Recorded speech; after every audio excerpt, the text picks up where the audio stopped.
Welcome back, ladies and gentlemen, once again to a brand new edition of The Save Point. I'm your host, Joker. I'm your co-host, Shepard. My friend, how have you been? Keeping well?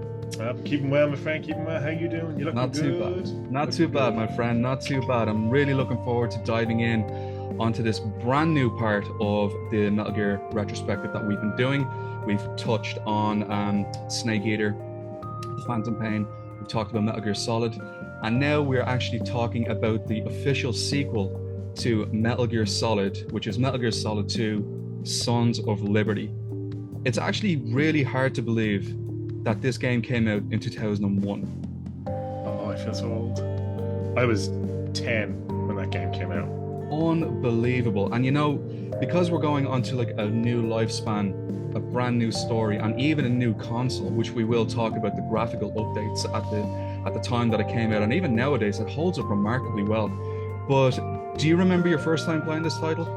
I do, actually. There's a tale for that. So I briefly touched on in the last video my experiences with MGS1 on the PlayStation 1 and how it kind of colored my view of video games, introduced me to a world where video games are they're more accessible to more mature audiences and able to tell mature stories and themes. But I never remembered the name. I didn't say that last time. And when I was about 12 years old, so a couple of years after Metal Gear Solid 2 came out, I went to my local Golden Discs. Oh, wow. Yeah, it was shortly after my birthday of that year, and I had some money. And my mom was like, right, go buy yourself a game or whatever. And I'm like, yeah, cool. I saw the box for MGS2 Sons of Liberty on the shelf in Golden Discs. That really fantastic art style of Snake kind of to the side with his pistol, you know. Yeah, Yoji Shinkawa's actual his design itself is so striking, isn't it? It's fantastic. That kind of orange grey mix just really jumped out at me. Like, ooh, very unique. And I bought it. I took it home, and of course, it had the little manual with the comic in it. That was kind of a retelling of the opening chapter of the game, but as a tutorial. I loved it. Yeah. It was fantastic. But yeah, that was my first memory of that game when I was about 12 years old. Had no idea what was going on, but I loved it. Yeah, I had played the original Metal Gear Solid 1 for the PlayStation 1. I really shouldn't have played it at the age that I did, but I did. But I actually came across Metal Gear Solid 2 officially on. Do you remember those old PlayStation magazines where they have a demo in the front? Yeah. And the demo was Metal Gear Solid 2, and it had gotten to the stage where I played it so much that I burnt the retina off the disc because I was playing it so much. I just could not get enough of this demo, and it's the first 80% of the Tanker mission, which is the prologue of the game. Yeah, that we're going to be discussing. So just a little bit of a back and forth. We usually do this with these videos. Metal Gear Solid 2 Sons of Liberty is a 2001 stealth game developed once again by Konami Computer Entertainment Japan and subsequently published by Konami. It was released officially on November 13th, originally for the PlayStation 2. It is the fourth Metal Gear game canonically produced by Hideo Kojima, and the seventh overall game in the series. It is a direct sequel to Metal Gear Solid, which we just explained, came out on the PlayStation 1 in 1998. An expanded edition titled Metal Gear Solid 2 Substance was released the following year for Xbox and Microsoft Windows in addition to the PlayStation 2. And they had more kind of special content features, like you could do VR missions, you could do the Snake Tales, where you can actually play as Solid Snake in the later plant episode of the game. There was even the Snake skateboarding. Yeah. Which was all the rage because the Tony Hawk's games had kicked off. I think Simpsons skateboarding came out shortly after that as well. Everything was getting the skateboarding tie-in. Yeah. Absolutely fantastic. So this actually continues on from the events of Shadow Moses, and we are now playing as Solid Snake in the opening part of the story, which is the Tanker mission. So essentially, Solid Snake and Hal Emmerich, also known by the codename of Otacon, who was one of our confidants in Metal Gear Solid 1, they have started a new company called Philanthropy, which is a government NGO. They are officially recognized as a non-government organization, but the governments know about them. And their mission now is, and this is their quote as Philanthropy, to let the world be. They go about the globe hunting down Metal Gears and destroying them, and even exposing the blueprints for new types of Metal Gears. And You had mentioned this in the last video, that when Ocelot stole the optical disc off of Snake in the torture sequence, he sold the blueprints to Metal Gear Rex. And what happened then, Shepard? The world got flooded with Metal Gear copies and clones. That's where this story opens up. Is Otacon and Snake are hunting down one being developed allegedly by the Marines, Metal Gear Ray. It's one of many copycats, I suppose, is the best way to describe them. People want their own Metal Gears, and now the Marines have decided to jump in with, here's our anti-Metal Gear, Metal Gear. Yeah. It's designed specifically for the purpose of taking down other Metal Gears. It's also aquatic based, which makes sense with the Marines. And it's a really cool idea because they're kind of, Kojima escalated the concept. It's kind of, okay, how do we make a bigger thing than just a robot that can shoot nuclear missiles? How about a robot that can kill the robot that can shoot missiles? Yeah. But it's crazy that like even now other governments in the world and other like outlets of those governments, like you said about the Marines, they're having Metal Gear Ray. I know that the Navy went off and were blueprinting their own units, and even Russia was trying to do the exact same. But it's like these leaders are making these weapons of essentially mass destruction to kind of prove to other countries, we've got bigger dicks than you. Don't try and bomb us. We'll get you first. Nuclear deterrent. Yeah, it kind of harkens back to the themes of Metal Gear Solid 3 Snake Eater, wasn't it? Yeah, with the Cold War. Cold War, wasn't it? Yeah. Yeah. Which is interesting as well, because a big part of the Metal Gear franchise is a kind of revised history. You know, the Cold War lasted well into the 90s in Metal Gear Solid in that timeline. MGS1 took place in 2005. The beginning of MGS2 takes place in 2007, years after the games were released. And it is that idea of, which builds ultimately into MGS4, which we'll touch on later, but it's the war economy, and you know, this guy, I build my big gun this big, oh well, I'll build my big gun this big, and it just escalates. As a matter of fact, in this, we'll touch on again, the Russians talk about the origin of Metal Gear. Sergei Gulukovich is a character you meet in the Tanker chapter, who mentions, oh no, we're taking back what's rightfully ours for the motherland of Russia. It's one of those really interesting kind of topics to discuss. I think you could probably make an entire video just discussing how everyone reacted to the news of Metal Gear and its existence. And even then, comrades who have been with each other through countless wars are stabbing each other in the back over these blueprints. Oh yeah, Metal Gear is the big win. Yeah, it really is. It really is. But we have that beautiful opening cinematic cutscene where the game officially opens up with David Hayter saying the Hudson River 2 years ago. We had classified information that a new breed of Metal Gear was being developed right under our noses. The whole thing stank, but our noses have been out in the cold far too long. I love that film noir dialogue. It's fucking fantastic. Absolutely brilliant. It really is. It's absolutely brilliant. And we have that gorgeous cutscene where Snake is just he's walking in like a poncho. I believe he's on the Manhattan Bridge. Yeah. And he's walking, minding his own business. The traffic is zipping past him. We actually officially don't know who this person is. If you boot at the time, yeah, could be anybody. But then we see that he has a cigarette hanging out of his mouth, and he starts kind of picking up the pace with his walking. His walk turns into a faster shuffle, and he runs, and he runs, and he runs, and he runs, and he just has something. I think he has something kind of around his waist at this time, and he dives off the side of the bridge and officially lands on this tanker that is being used as a dummy cover-up by the US Marines. And the tanker, I believe, was called the Discovery. As he kind of kneels down from the impact, the stealth camouflage that he wears when he jumps off the bridge onto the tanker itself. It actually, Kojima got this imagery from, I'm not too sure if you're familiar with the Terminator franchise, but you know when like the T-800 travels back in time and that lightning kind of thing happens and when it's kneeling down with the lighting effects and everything. That makes sense because obviously Snake is kind of hunched over with the lightning and electricity kind of sparkling around his body. That makes total sense. Yeah. Shame he's not naked. What? Great image of Snake kneeling down, and as he rises up, you see just above his head Metal Gear Solid 2 Sons of Liberty. Brilliant. And then we have our first official codec call with Dr. Hal Emmerich, or Otacon as he's known now in the game. Still using the frequency of 141.12 from Metal Gear Solid 1. And Snake says, this is Snake. Do you read me, Otacon? Otacon says, loud and clear, Snake. And here we go. You know what's coming up. Snake says, kept you waiting, huh? I'm at the Brilliant. Love it. And Otacon says also, everything go okay? How are things? He goes, the stealth camo was busted. It was landing impact.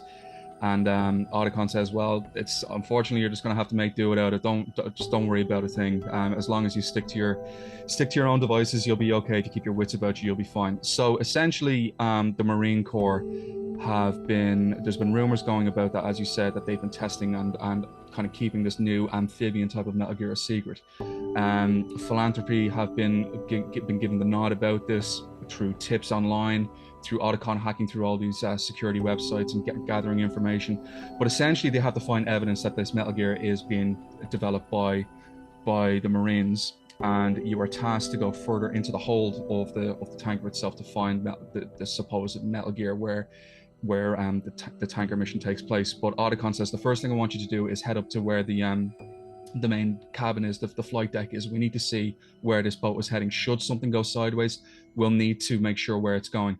But overhead, a chopper zips past, and Snake is then given, like, it's almost like a mini tutorial, where Otacon says you're being equipped with a stealth tranquilizer. You're not going to need to take these guys down. They're friendly Marines. Like, the last thing we'd want to have is like an international incident where you're killing these people. So you have to use the M9 tranquilizer round, which this comes into like the new edition of the gameplay that Metal Gear Solid 2 brought in, which is more or less based around the first person shooting. You had mentioned a point about this, that the Twin Snakes brought this in. Yeah. But this was after Metal Gear Solid 2 was released. Yeah. So the enemy AI in Metal Gear Solid 2 is built around this new combat system. Yeah. Tell me your opinions on this actual new method of gameplay. Well, I think the new stuff works a lot better in MGS2 than it did in Twin Snakes. I love the first person shooting mechanics. I love the new, like, your ability to hang from the side of railings and things like that. It enhanced the experience, I think. And as you said, the game is kind of built around it. The AI it's more intelligent. It's a bit more persistent if it's hunting you down. They'll notice things a lot more in the environment that you interact with. I think it's really well done. And it was the right step, I think, in the franchise. I think each game iterates on the previous one really well. And MGS2 was one of the bigger leaps forward, at least until, I think, MGS4. In my opinion. 3 introduced, obviously, other types of stealth mechanics with camouflage and everything like that. But 2 was such an enormous improvement over MGS1, particularly with first person shooting, and just the way you interact with the world is completely changed, because in this little tutorial you were saying you can shoot a little light that comes into play later on. You remember that for later on, put that in your brain for later. You can shoot things in the environment to get an enemy's attention. You can shoot bags of flour to reveal thermal lasers. You can shoot fire extinguishers to stun enemies. All of these things just coalesce into a much more interactive world. And the different body parts on your enemies affects it differently. Yeah, depending where you shoot. If you shoot them in the arms, they obviously can't wield their weapons. If you shoot both their legs, they'll fall down. Depending, especially if you're using your tranquilizer, depending where you shoot them, it'll take longer for the tranquilizer to take effect. You shoot them in the leg or the arm, it's not going to do much. Shoot them in the heart or the head, and they get knocked out right away.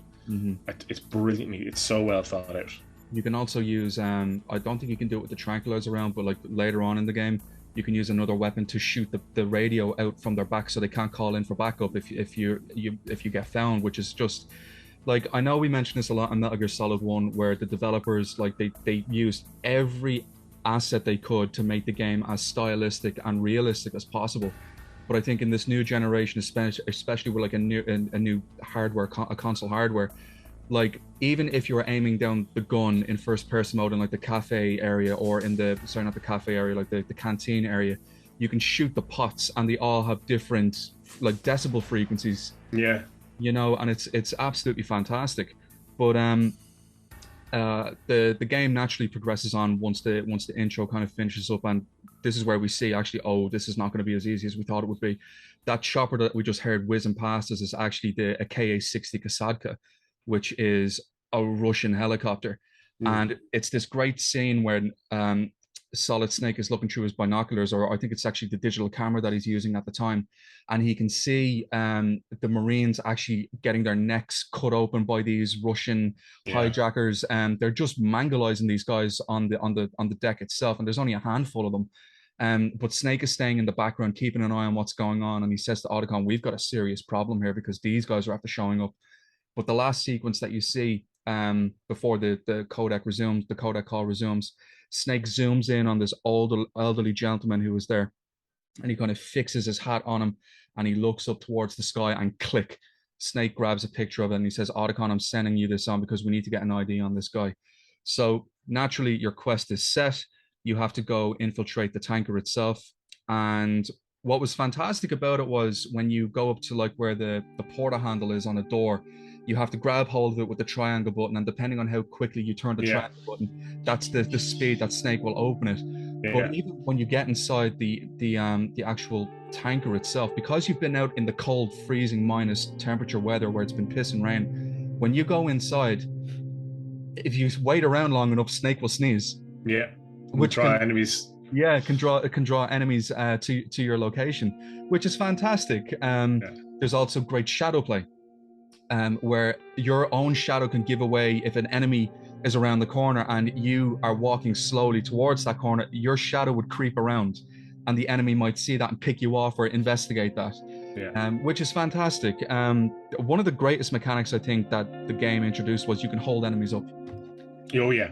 And when you point when you hold them up from behind, you kind of bump into them, quickly turn around and look at them again, and you can hold the gun up to them and they'll start shaking in this very comedic kind of hip dance that they do. But they would usually drop like rations or chaff grenades, or they might even drop their dog tags, which are collectible items in the game itself. And if you get enough of the dog tags, you get rewarded at the end of the game with the infinite ammo or stealth camo. And as well as that, some enemies, which I think the game went to great lengths to kind of give these enemies a bit of personality. Some enemies will challenge you. They'll call your bluff. Are you going to shoot me? And you're like, shit. Now, if you have a weapon that's not a tranquilizer, you can shoot them in the arm or the leg, and then they'll take it more seriously.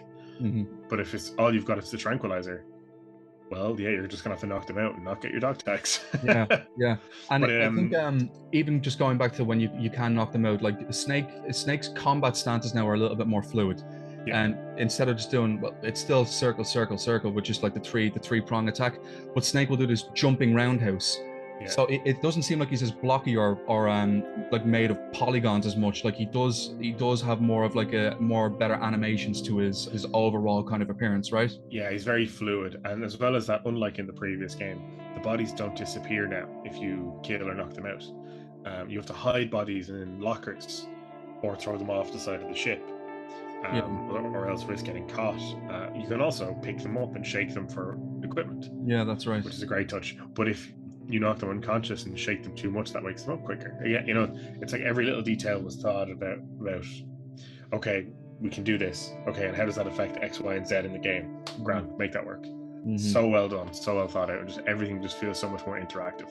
It really is an evolution of the series. I believe, it really is, like going from those pixel-based games for the original MSX up to Metal Gear Solid and now Metal Gear Solid 2. You can definitely see that evolution, like really, really happening. So once you've kind of made your way around the actual design of the tanker itself, there's moments when you have to go underneath surveillance cameras, much like what you did in Metal Gear Solid 1. You finally make your way up to where the main cabin is, and Snake sees the chopper zip past them again, and it's like, that's definitely a Russian chopper, 100%. And this means now that they're not mercenaries, but they're terrorists.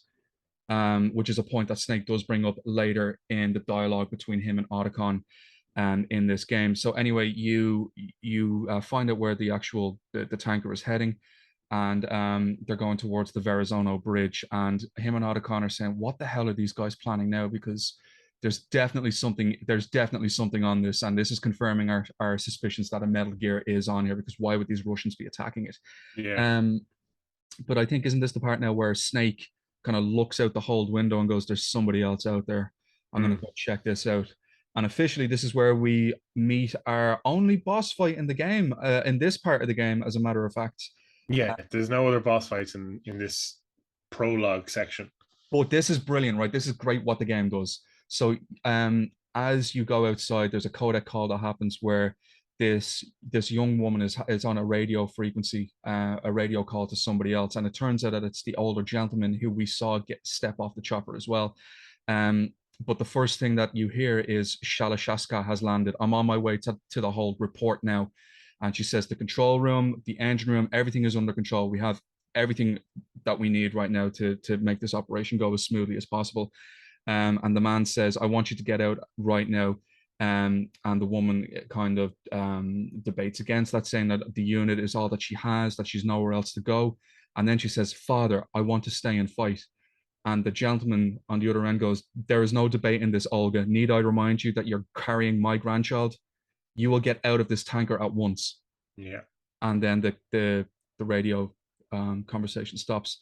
But Snake says, freeze, hands above your head right now. And you can see she puts her hands up and she has one of the weapons is in her hands, and he goes, toss it overboard.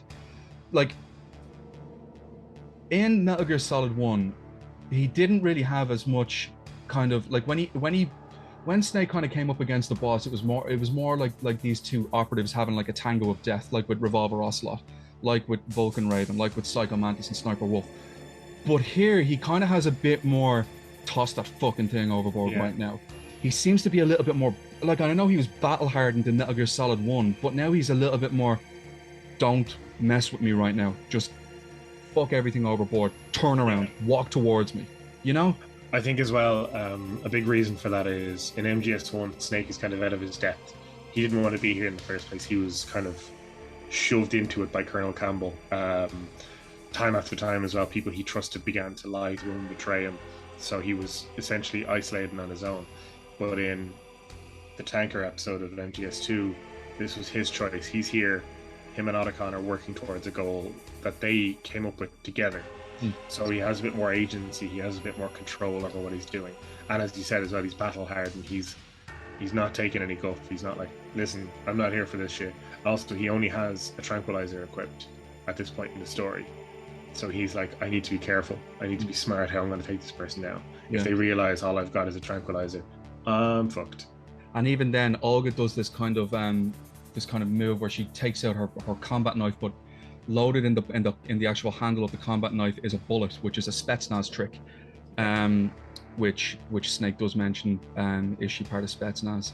But that kind of combat encounter that you have with Olga Gerlukovich, it's great because she will often use the tarp as cover, and you have to go into first person mode to shoot the hinges off the tarp to blow it out of the way. Yeah, oh yeah, absolutely. You use the first person view incredibly well because it's, you know, first of all, shit, like you said, she'll kind of hide behind this tarp and you can shoot the tarp and it'll move. Or, you know, she'll shoot the light, this big spotlight near her and point it at you, and then it obscures your vision, but you can shoot the light out. So it's, you know, then that plays off the tutorial you saw earlier. You can shoot lights out, so you're like, oh yeah, I'll do that. And then it's a great point in the game because it is just two people with some form of handgun shoot each other down. It's very cleverly done. I think Olga can occasionally toss a grenade out if you're in cover too long. That's right, yeah. But for the most part, it's just two people on an equal footing. Kind of like the sniper battles in, like, say, when you're against Sniper Wolf in the first game, but condensed. And in this really gorgeous setting with the rain and like the rocking ship and everything. I love that fight. It's great brilliant. And Olga as well goes a bit into her backstory. You know, it's like, I was raised on the battlefield. Conflict and victory were my parents. As if she's but the unit. Yeah, exactly. She's kind of playing her cards up front. You know, she's not going to bullshit Snake. She's like, no, I know what I'm doing here, and I'm going to take you down. I think stuff. Even in that actual boss area itself, like, restriction does breed creativity, as you said. Oh, definitely. With she chucks out the frag grenades. She uses the tarp to shield herself. She uses the lantern. All these kind of things. You even have to like crawl at some points if her focus is on you over to just around the corner to where she is, and you can take her out, which eventually you do. You basically tranquilize Olga. You hold up her gun, and then this is where we see almost like a floating surveillance camera taking photos of Snake. Yeah, Cipher, I think Snake calls it. Cipher, yeah. Which is interesting as well. And this is something we're going to touch on during a later story segment. But this game predicts a lot of things that are going to happen down the line. The Cipher being one of them, drones being employed by the military. Now, the Cipher is a little more cumbersome than your modern day drone. Like the modern day drones are like this big and kind of very discreet. The Cipher, not so discreet. It almost looks like a buoy that you'd find floating out at sea. Exactly, yeah. It's got a wide camera attached to it, and it's kind of floating this way, right? It's got that fat ass, like with the kind of the hover. It's like a hovercraft essentially. As you said, like kind of a little camera on a little pyramid. But even the design of the Cipher plays into the new first-person view mechanic later on, because okay, you can shoot down Ciphers later on in the game when you have actual like firearms that shoot bullets, but it takes a few rounds, and by that stage you're probably going to get noticed. They'll raise the alarm, or if you're very careful, shoot the camera. Yeah, exactly. Harder to do, but higher risk, higher reward. Exactly. Yeah, absolutely. Which leads into a phone call with Otacon, and he's like, "I'm after just coming across a cipher here, and there's something there's something not right about this operation. It absolutely stinks." And Otacon says, "Snake, just before you go, I have a sister, a younger sister. We have different parents. She's my stepsister. I used to always call her EE, and her first name is Emma. And Snake goes, Emmerich, EE, and Otacon says, yeah, but the mission how I came across this was like from a dud mail through a security cipher, security siphon, which gave me the information on this, and it was signed off as EE." And Snake says, "I don't believe in coincidences. Like something is definitely going on here." Otacon says, "Look, just be careful, pay attention to your surroundings, and just get home safe." Which leads, as you go further into the tanker itself, like we're not going to mention every nook and cranny about the place. It's basically, now that you know where Metal Gear is going, now where you know where the tanker is going, you need to go further into the hold where Metal Gear is. You make your way through the engine room. You now have a SOCOM pistol that you got from Olga. And now it's time to really sink our teeth into that final part of this very short prologue. So essentially you open the valve from the engine room, and that's where the last part of the game comes in. That's officially where the demo for the game would stop. Yeah. But you also there's a part just before you get to that valve section where you have to shoot some Semtex. Or not actual Semtex. You have to shoot the control unit, essentially, isn't it? Yeah. That turns it off. Exactly. There's even a tease for a former boss fight just before this, where you see a shadow of Vulcan Raven. That's right. Yeah. And you walk around, you see the shadow, and Snake's like, "Raven!" And you turn the corner, and it's just a little toy, and you can shoot it, and he'll start shooting his tiny little toy minigun. Yeah. But there's also a locker that if you open it, the body falls out. Right next to the Raven toy. But yeah, as you said, you work your way through the engine room. If you're very careful, you'll notice Kojima hid really random things in this game. Like there are Easter eggs that make sense, and then there's Easter eggs. I'm sure you know what I'm about to say. Yeah. There's a poster on the wall, which can't, like, the game has fixed camera angles, but allows you to use first person. So you're walking around and you get to like a kind of a walkway, an upper walkway. But if you decide, I'm going to look in the direction of the camera, you'll see like a little, like a tiny little poster, or just like an Asian model. Yeah. Just chilling on the wall. If you shoot it, it explodes. And the alarm goes off. Yeah, because everyone hears a big ass explosion. Yeah, it's strange. That's the most random thing. Or you could take a picture of it and send it to Alcon later. That's right. But you know what my favorite Easter egg in the tanker mission is? Well, there's two, as a matter of fact. Oh yeah. The first one is when you actually can hide in a locker and you call Otacon, and Snake goes, "Yep, this reminds me of when we first met." And Otacon goes, because it kind of harkens back to the Grey Fox battle when Otacon was hiding in the locker, and Otacon goes, "I was the one hiding in the locker that time. We're equal now, right?" And Snake goes, "Not unless I piss my pants." Otacon is like, "That's a low blow, Snake." Yeah, Snake gets it. There's actually my other favorite one is because Otacon is also your mission handler and saves your progress as well.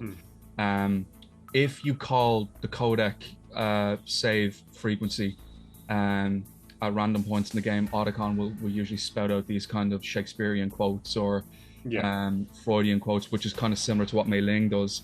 But there's actually a point where he makes a balls of a quote, and Mei Ling interrupts him.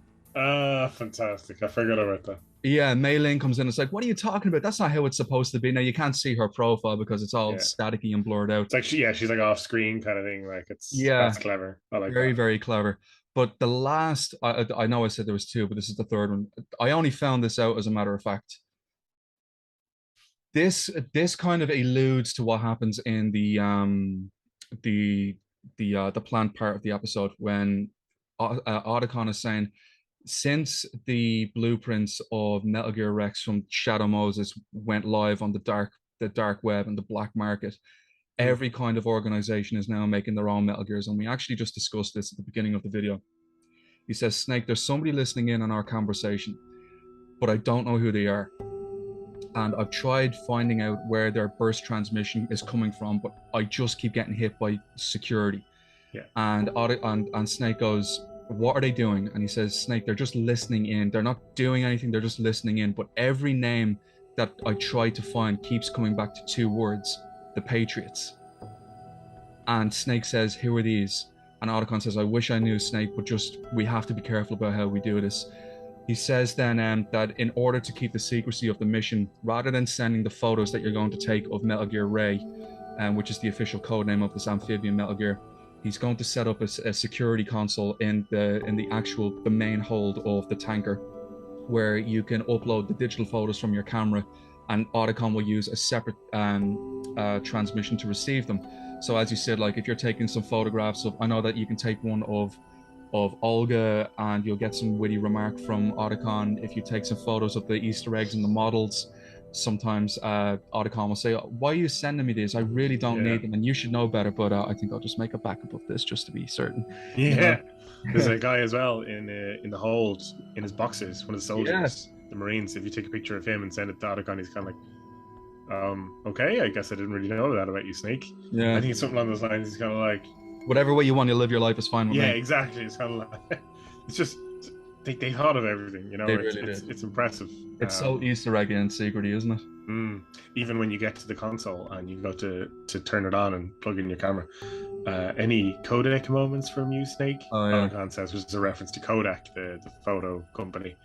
I thought it was the codec itself. Yeah, so he's joking because like Kodak. I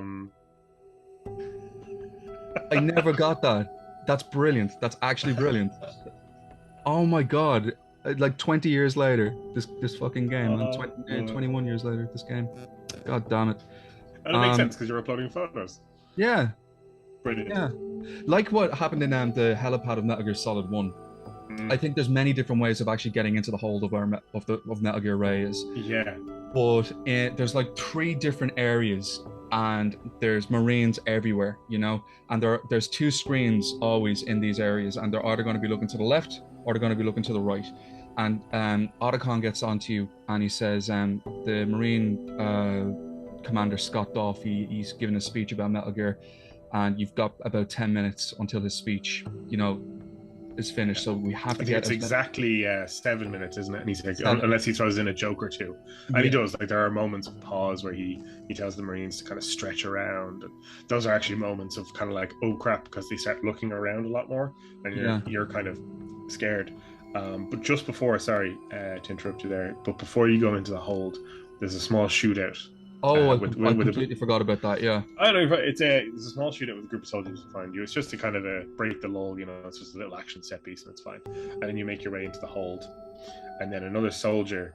This is the point, where you could say that you could shoot the lights out as well during this action sequence, right? Yeah. And if you're very diligent earlier on, you can actually find thermal goggles after the fight with Olga, up the mast, I think, on top of the ship. So you can use the thermal goggles in this section to fight these guys where they can't see. Brilliant stuff. You can shoot pipes on the walls as well to let steam out. Such a good section. Yeah. So after you have this little fight scene, you go through the hold, and a cutscene plays where a Russian soldier comes up and starts to open the hold door, and Shalashaska, or Revolver Ocelot, shows up, and they have a little conversation. And that soldier is actually voiced by our boy Michael C. Hall. Michael Bell. Michael C. Hall is Dexter. Michael Bell, Raziel from Legacy of Kain. Brilliant. And he's fantastic. It's only his little throwaway character, but I love it. And he says something along the lines of, "Oh, Shalashaska, why are Yeah, you? We thought you were with the Colonel." And Ocelot pulls his revolver out and, bang. And he locks the "I will be hold. seeing me very soon, my friend," or something along. Yeah. Oh yeah. Tell the colonel. I'll tell the colonel you'll be seeing him very soon or something like that. Comrade, yeah, Yeah, comrade.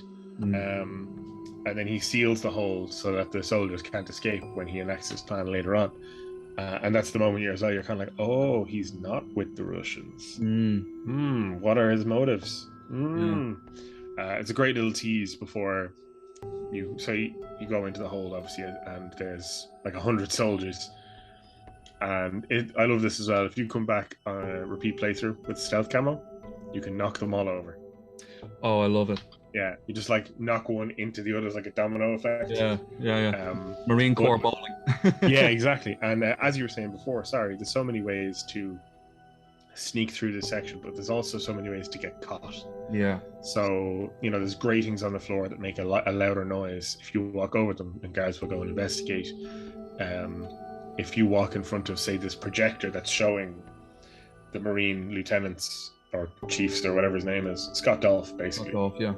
If you walk in front of the projector showing his speech, your shadow will show up and people will see you. It's another play on the way the lighting works in the game. There's a section where if you're crawling in the vents underneath, as you move forward, one of the Marines drops his magazine, his firearm magazine, into the grate and looks down. And you're like, oh, crap. Yeah. There's little stuff like that. There's so many opportunities for you to get caught, which I think is fantastic. But there's also another opportunity to mess with the game. The second hold has 2 projectors. For some reason, it has 2 projectors, and it regularly, for some reason, at regular intervals, it switches between the 2. Oh, yeah. So all the Marines are like looking at this one, then they're looking at this one. But you can manually switch them. Yeah. And if you keep doing it, again, an Asian model appears on one of the screens. Yeah. And it's just, there's definitely some fetishes or kinks or something being worked out in this game. That happens towards the end of the game as well in the plant section. Yeah, definitely. Yeah. And it's unique, it's funny, and the thing about it is, it's Kojima all over. But the funny thing is, if you get to the point where the model shows up, game over. Because the soldiers are like, oh yeah, wait, what? And turn around and like, yeah, you're discovered, and you can't run away or anything like that. I think this is like a little cutscene. There's also a great potential nod to what's going to happen, because during the Colonel's speech, again, I can't remember what rank he is. I don't know Marines. He's the Colonel. Yeah, Colonel. Yeah. During his speech to his Marines, he mentions, we all remember the Shadow Moses incident that happened under the George Sears administration. Yes. And like sowing the seeds of, wait, George Sears, at the end of the last game, Ocelot said something about the president. Yeah. If you're paying even the remotest bit of attention, you'll put 2 and 2 together and like, wait, he was working for the president. Now he's not working with the Russians. Does that mean he's working with this guy, George Sears, the president? Yeah. Such a good tease. I love that. You probably wouldn't have even noticed it because you're sneaking about the place, completely over manpowered and outgunned by these Marines. And as Scott Dolph is talking in the background, like the subtitles do appear, but I wasn't paying attention to him. I was like, I can't pay attention. I don't want to get caught. But you're right. He talks about the George Sears administration, how in some ways it was an embarrassment to the US government that all the secrecy was going on, that now the US government is being targeted as like it's almost like other companies are jealous of what they've achieved in secrecy, and how probably the US government would have started bombing other countries if they found this out, if they were doing the exact same thing. But I think once you get the photographs and you upload them onto the terminal and Otacon receives them, he says, "Okay, Snake, we have the photos. Now get out of here." The speech officially ends with Scott Dolph saying, "We, the Marines, will lead the charge into the New World Order with Metal Gear Ray. That is all. Dismissed." And Snake is kind of hiding behind this kind of a crate or like a partition, and he's looking out, and in the background you can just hear, and this figure comes out as he's clapping his hands, this trench coat blowing and the sound of spurs. "Excellent speech, my friend." And Scott Dolph turns around and he's like, "Who the gift of the silver tongue? They say it's the mark of a good officer and of a liar. Americans are too in love with the sound of their own voice to speak the truth. And Scott says, identify yourself. And the man replies with, I am Shalashaska, also called Revolver. And then Snake chimes in, Ocelot. And it's a great kind of, it kind of shows vignettes of Metal Gear Solid 1 when you first met him. And Scott Dove says, what do you want? What do you plan to do with this? And Ocelot says, I plan to take it back.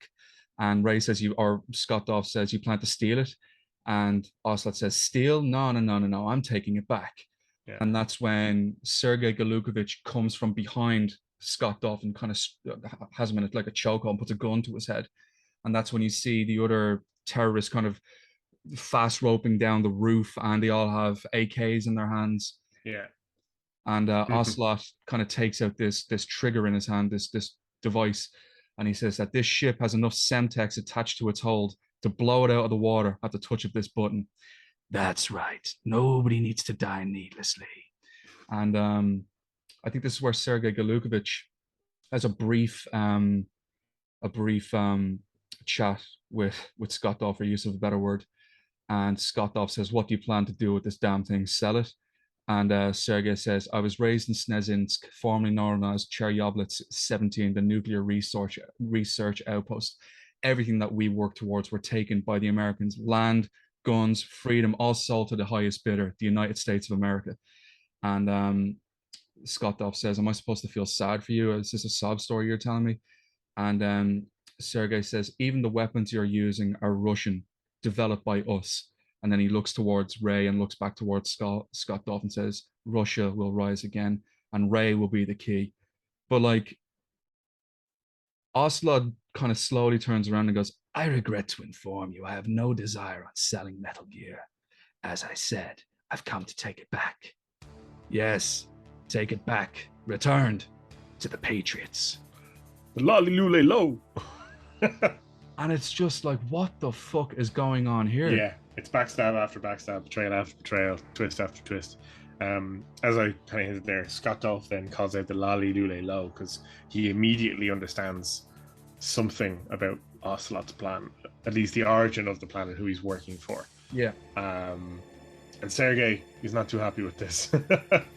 He's pretty pissed off. He's like, what are you doing? Why are you betraying me? He's like, I was never under your employ. Yeah. He says, when did you turn? When did you turn? I left her during the Cold War. Yeah, her being Russia. Yeah. And he says, Russia can rot for all I care.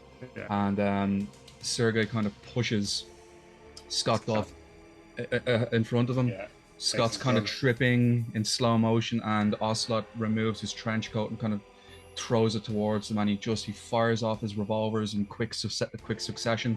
You can see the trench coat being ripped apart by the single action army bullets. Scott Dove takes a hit to his side, bleeds out as he falls. Sergei Galukovich takes a shot to the heart, and he calls Ocelot a traitorous dog, falls back and he dies.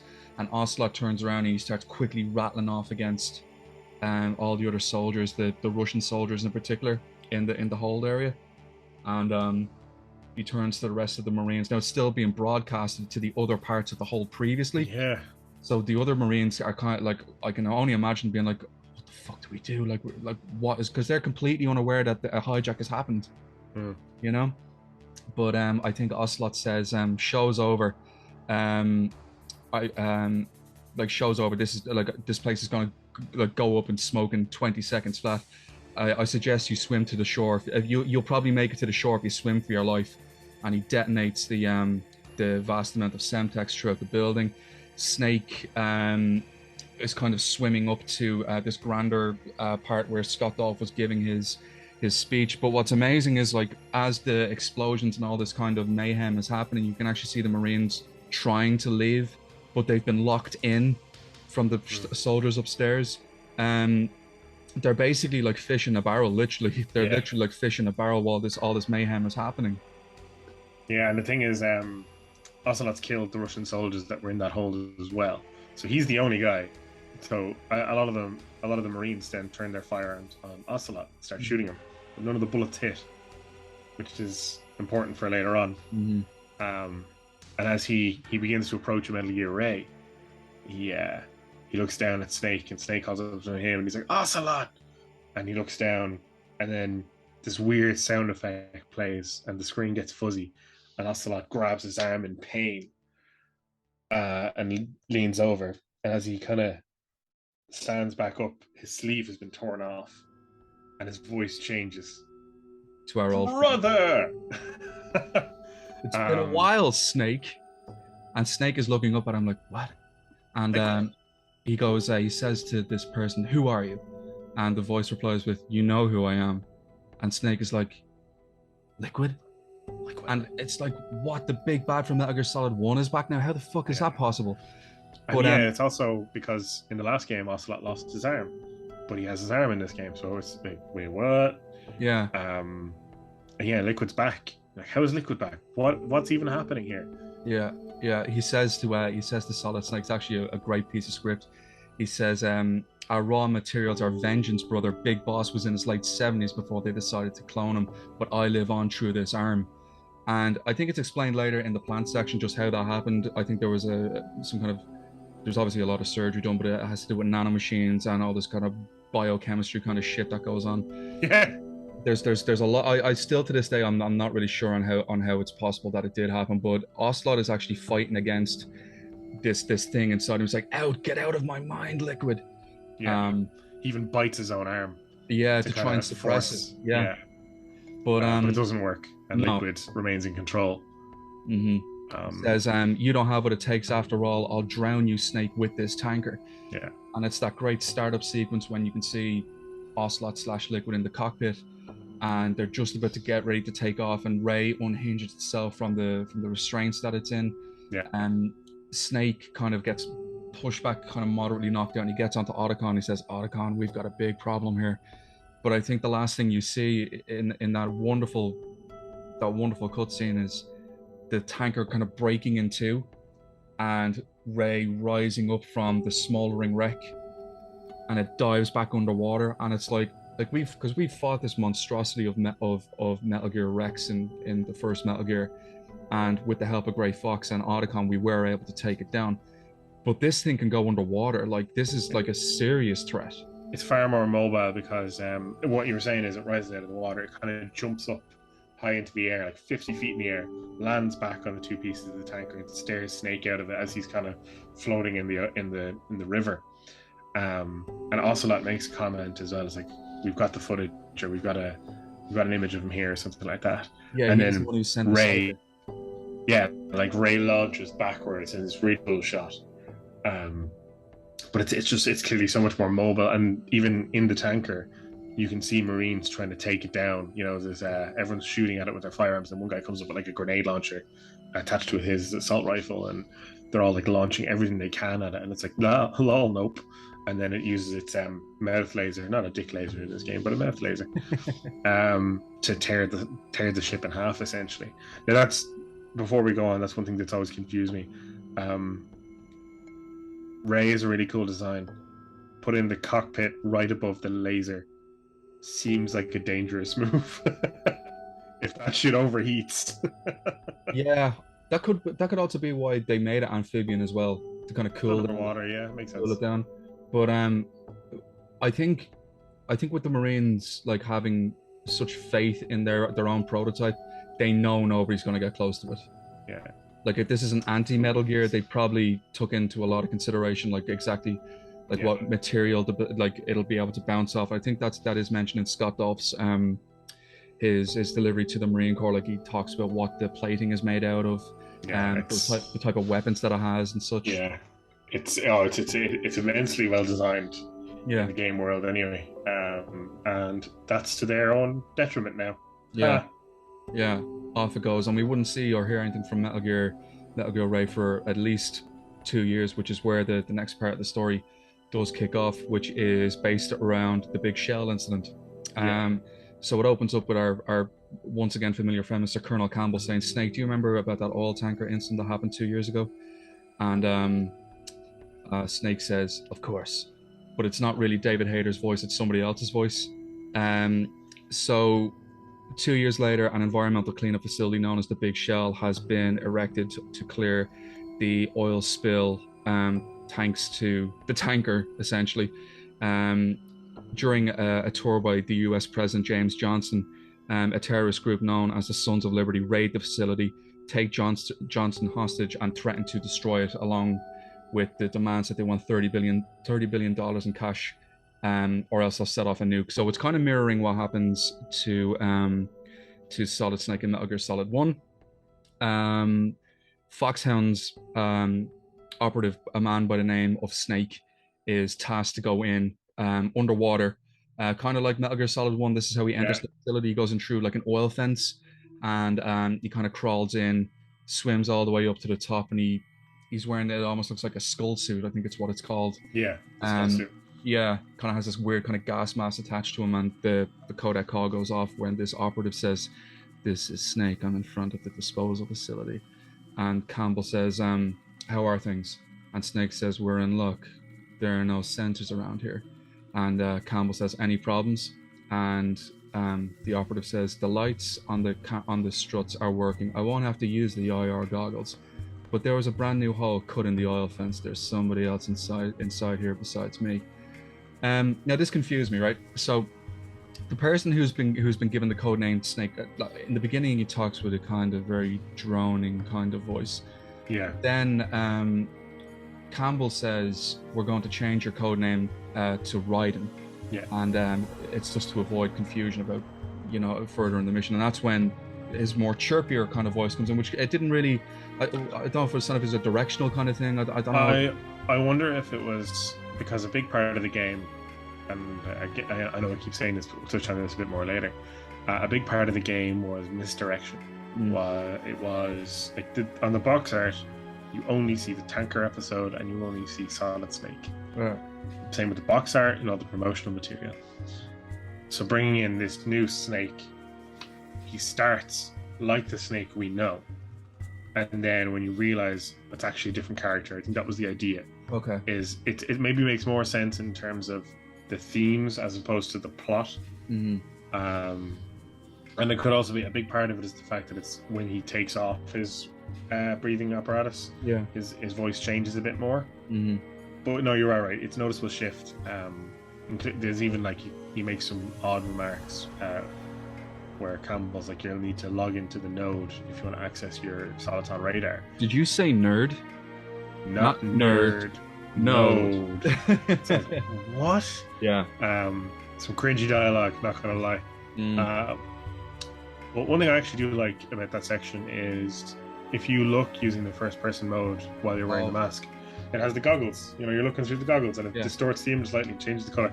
Little detail, didn't need to do it, but they did. I don't like it.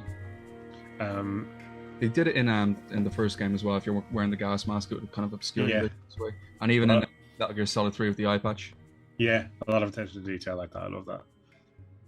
You eventually make your way into where the elevator is, and you can actually see the back of another person wearing a headband going up the elevator. Yeah, just before you get on it.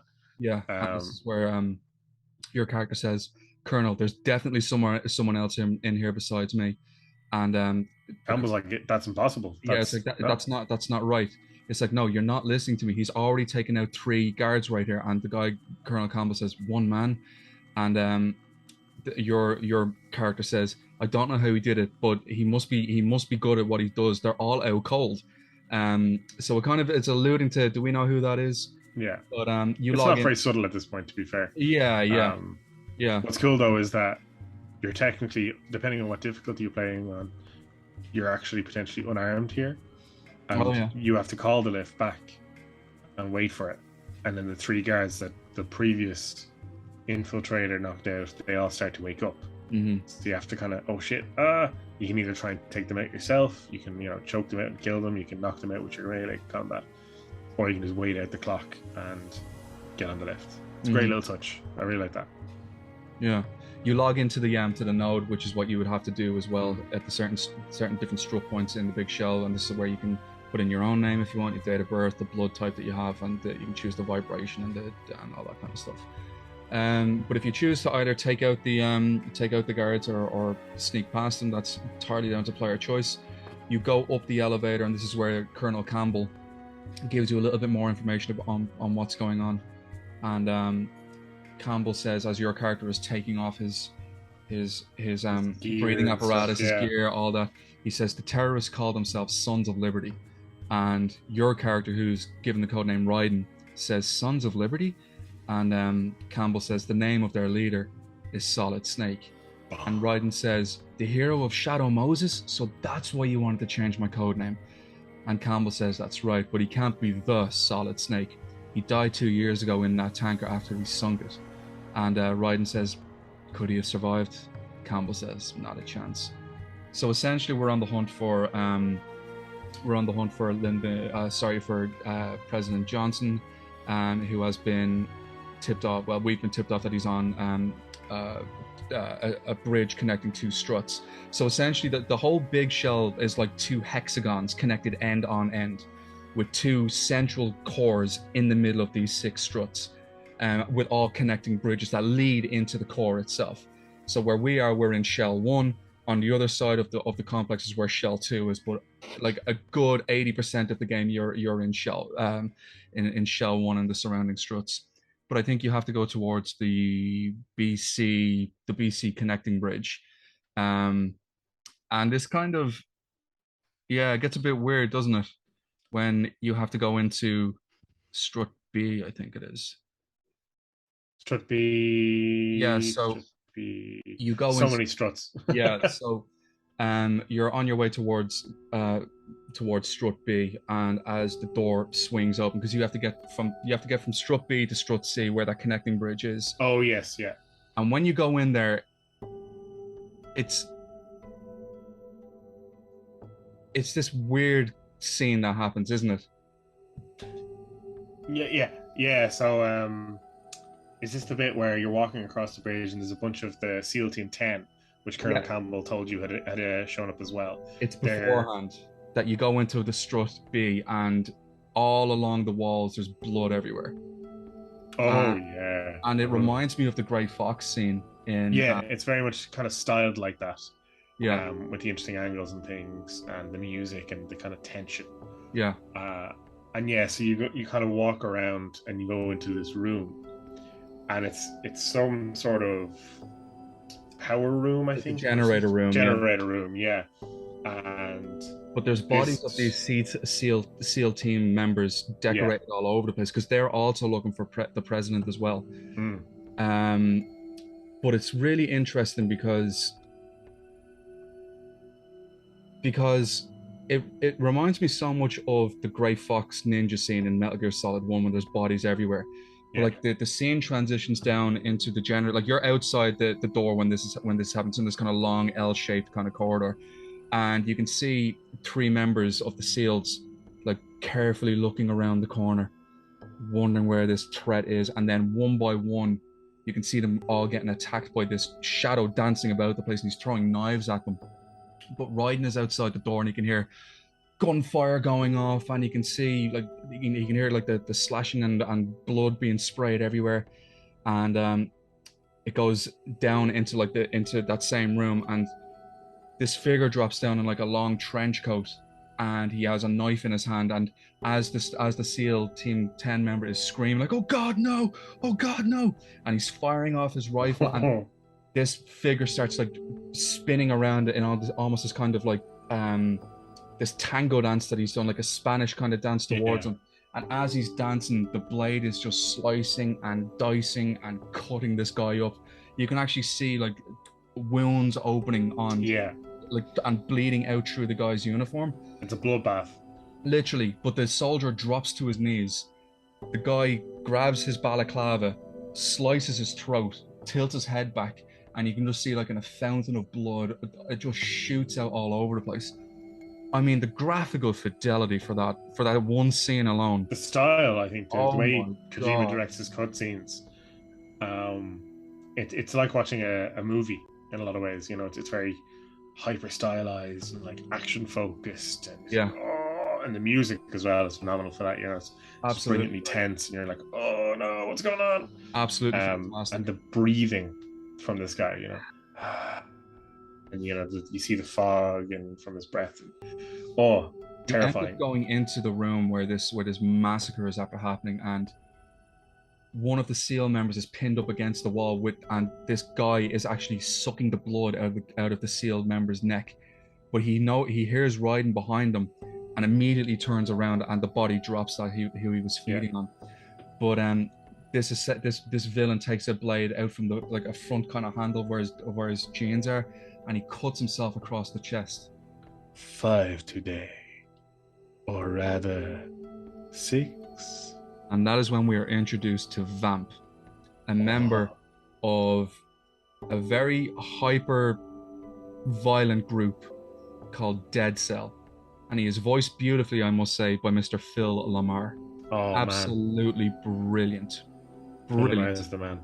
Brilliant. So essentially then we hear get down, and the door kind of swings open and more gunfire goes off, and this other scene... yeah, that's sorry to interrupt, but that's right after Vamp like almost disappears and reappears behind Raiden. Oh, he jumps on. Yeah, he jumps over. And Raiden doesn't even have a second to react. And that's when, and Vamp's about to kill him, and that's when, get down. Yeah. And then a character runs in with an M16, I think it is. Yeah, it's an M16 with a grenade launcher on the bottom of it. Yeah, and Vamp buggers off, like hops out of the room and disappears. You know. Well, my god! What happens there is, as the SEAL member comes in, he has his gun up, and he's like, "Where is he?" And Vamp drops down, pins him up against the wall. He drops down and slashes his arm, and the guy drops his gun, and he grabs this soldier by the neck and holds him up against the wall and kind of leans in and goes, strange smell. And then he goes, you smell like, are you? It has to be. And then the soldier looks towards Raiden, who has, after picking up the M16, and goes, shoot him! What are you waiting for? Raiden starts firing, or he tries to fire but freezes. And somebody on Vamp's intercom, or his in-ears, gets on and says, Vamp, and he goes, yes, Queen. She says, we're on the BC connecting bridge, and you need to get over here. And he goes, right away. And that's when he moves out. That's when he jumps out. Yeah, but it is really easy to get these cutscenes mixed up. Yeah, there's a lot going on. There's a lot of story, and some of it isn't quite necessarily sequential in the sense that like one kind of informs the other, but it ultimately, like, there is an order. That there's just a lot to keep track of because it's such a story focused game. The cutscenes are so long and detailed, followed by lengthy codec calls that just go on for minutes upon minutes at a time, you know. And we're gonna do our best just to like not mention everything, but we kind of have to mention a lot. Oh yeah, of course, there's so much to talk about, you know. But this is where we're introduced to Lieutenant J.G. Pliskin, voiced oddly by David Hayter. I wonder why he's voiced by David Hayter. Iroquois Pliskin, you know, he's very, and he looks a lot like David Hayter's other character that he voices in this franchise. Yeah, it's strange. Weird coincidence. Very strange. I don't know what Kojima was thinking of there. Random. That's lazy, you know. It's just reusing assets. That's all. Yeah, absolutely reusing assets. Much like what Twin Snakes is, just reusing. Yeah. But Pliskin essentially says to us that he knows where the president is on the BC connecting strut, but he's been gashed open that badly that he just needs time to himself. He gives us a SOCOM pistol, and he has a nap, and then he has a sleep, and he goes off from there. But what's cool is actually if you aim your gun at him, he reacts. He dives, jumps up straight away. Yeah. He's asleep, but if you point your gun, it has the exclamation mark, and he's like, meh. There he goes. What are you doing, kid? Yeah. But you swap basically codec frequencies. His frequency is 141.80, much like Master Miller's from Metal Gear Solid 1. And you make your way to the BC connecting strut, or the bridge connecting. So the BC connecting strut is this long bridge, followed by another bridge that goes into the main hub of the big one of the main hubs of the big show, which is Shell 1 or Shell A, whichever one it was. I think I'm almost certain it was Shell 1. And on the other side, we meet up who Vamp was having a chat with, and it's a lady by the name of Fortune, who's also a member of Dead Cell. Beside her is President Johnson, along with a briefcase. And the football, they call it, isn't it? Football, they call it. The nuclear football. Yeah, this is it. And they need President Johnson's codes to get in here. Needless to say, though, the fire team from SEAL Team 10 are absolutely fucking decimated by Fortune and her railgun. She just fucking wipes them out completely. Yeah. It's a great scene where you see them being blown back over the railings. They're completely powerless to stop this. One of them even fires like a grenade at her, and it doesn't go off. Like she Yeah. can't be hit. She can't die. You actually see bullets curving around her. It's a great visual thing, though, isn't it? Because you can see, and they're kind of curving up this way, and even Raiden's like, "What the hell is that?" Yeah. Um, That railgun, man, that like because it destroys the bridge, and you're like, how do I get across now? yeah, brilliant. So you can't actually access the main core of the shell. That's from right. the side. You have to continue to work your way do a around. loop around it, don't you? Yeah. Which eventually you do have to do, but you get into Strut C, where you're told that there's a bomb disposal expert in there by the name of Peter Stillman. There are some guards around the this strut. This is Strut C. It's kind of like the cafe kind of area. You meet up with Peter Stillman there. Raiden doesn't trust him immediately, and because he's still kind of a rookie, all he knows is VR. That's all he knows. So this is like his first sneaking mission. Yeah. So naturally, he's going to be wet behind the ears, and he points his gun at Stillman. He's like, "Did I tell you you could move?" And Iroquois Pliskin walks in. It's like, "It's okay, kid. Just calm the fuck down, will you? Like, don't go waving that thing about the place." So you have a bit of a back and forth with Peter Stillman that like he is the bomb disposal guy. It turns out that there's been another member of Dead Cell who uses the codename Fat Man, who has been basically hiding around these dummy C4s around the 6 struts of Shell 1 and Shell 2. Yeah. And basically, if one of those bombs goes off, the entire place will just fall in. It'll collapse on each other because of the weight of the building. Like, if one strut goes down, they all go down. So this is like priority number 1 right now. They need to get rid of the bombs. Yeah. So you will take over Shell 1, Pliskin will take over Shell 2 and the surrounding struts about there. This is when you get the coolant spray, isn't it? It's also, you get the ionized mobility spectrometer, which is basically like, it's basically this kind of, when you equip it, the C4 in whatever strut you're in, on your radar, they'll come up in plumes of yellow smoke, or yellow kind of a mark on your map. It's like a yellow kind of map, tag on your map. You do gas looking. Yeah, thing. exactly. Yeah. It's not precise. It's just like the general area. Here's the area. Yeah. Now, obviously, they don't move them between replays, so it's handy enough if you played the game more than once. But yeah, you can clear this area quite quickly. Yeah, some of them are devilishly well hidden, though. Yeah, there's one in particular in I think it's in Strut A, where you have to crawl under these series of pipes. That was very well done, I must say. There's another one in Strut D, which is the water purification part of the shell, where you have to open a grate. Yeah, you have to use that. Pliskin calls you and says, "I actually found one on the back of a soldier." Which is like, I actually do kind of like this part, even though it is quite video gamey. Like, there's a lot of backtracking going on. But you're right, you do get the coolant spray, which is, it's forever then in your inventory, which and it's infinite, which is nice. Yeah, you can also use it to your benefit as well. Like, you can actually, if you've knocked somebody out, you can, and forgot to say hold them up, you can use the coolant spray to wake them up. You can stun enemies with it as well. Yeah, if you spray them before shooting them. Yeah, really cool. Really, and you can also use it to put out fires. Yeah, which comes into place more towards the latter part of the game. But anytime you defuse one of these C4s in one of these struts, you'll call Peter Stillman on the frequency of 140.25, and all throughout it, Peter's like, there's something not right about this.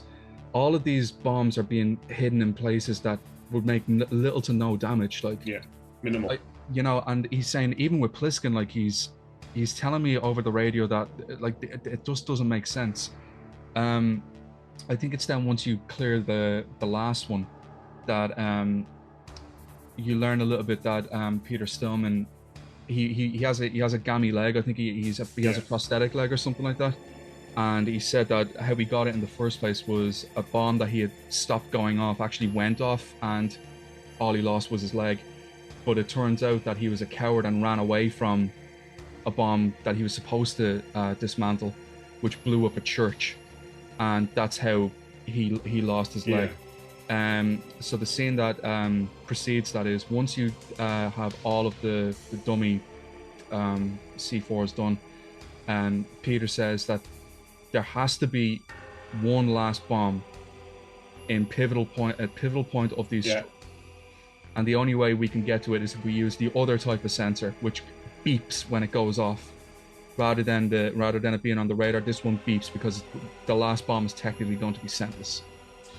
That's the thing as well, is that when you find out that there's another bomb, it's like Stillman discovers the bomb, doesn't he, in Shell 2? So what happens there is he's going into Shell 2 to see if his theory is correct. Yeah.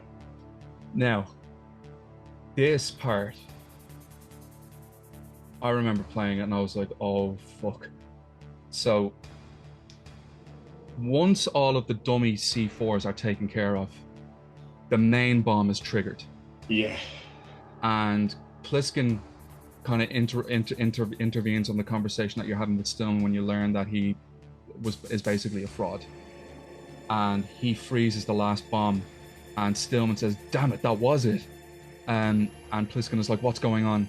And Stillman says the main C4 bomb is online. It's counting down right now. The only time it'll go off is when all the baby C4s are tricked offline. That's the detonation sequence to start these two main bombs. And he says to Raiden, get to the bottom of strut A now. You've got about 400 seconds to get there. And the other one is in strut H in shell number 2, which is where Pliskin has to get to. So as you're going down the elevator, this codec call goes off. And it's Stillman, and he says, Raiden, Pliskin, listen carefully. I fell for it. And Pliskin goes, fell for what? And Stillman goes, had my number. Yeah, Fat Man had my number. A proximity trigger, a microwave with a 7-foot range. It was not something that I taught him, nor was that multi-bomb booby trap. Which means, and Pliskin says, Pete, you have to get the hell out of there right now, because he's in strut H as well, I think. Yeah. Right down the bottom, looking at this bomb. And Stillman says, there's less than 30 seconds left, it's too late. And you can actually feel the music like slowly creeping up. It really adds in that kind of tense. Oh man. Oh Christ almighty. You're holding your breath the whole time, like, oh no. He says that's all in the codec call. He says to Raiden, you can do this. Use the spray from as far away as possible. And Raiden's like, I can't do it. And Stillman says, do it. I know you can do it. And that's when you hear the bomb going off. And Stillman, unfortunately, kicks the bucket. So you go into the basement. Basically the starting area when you where you swam up. Yeah, it's under a submarine, and you freeze it. And Colonel Campbell gets in contact with you and says, "Good work, Raiden. Well done." And Raiden says it was a great loss for everybody.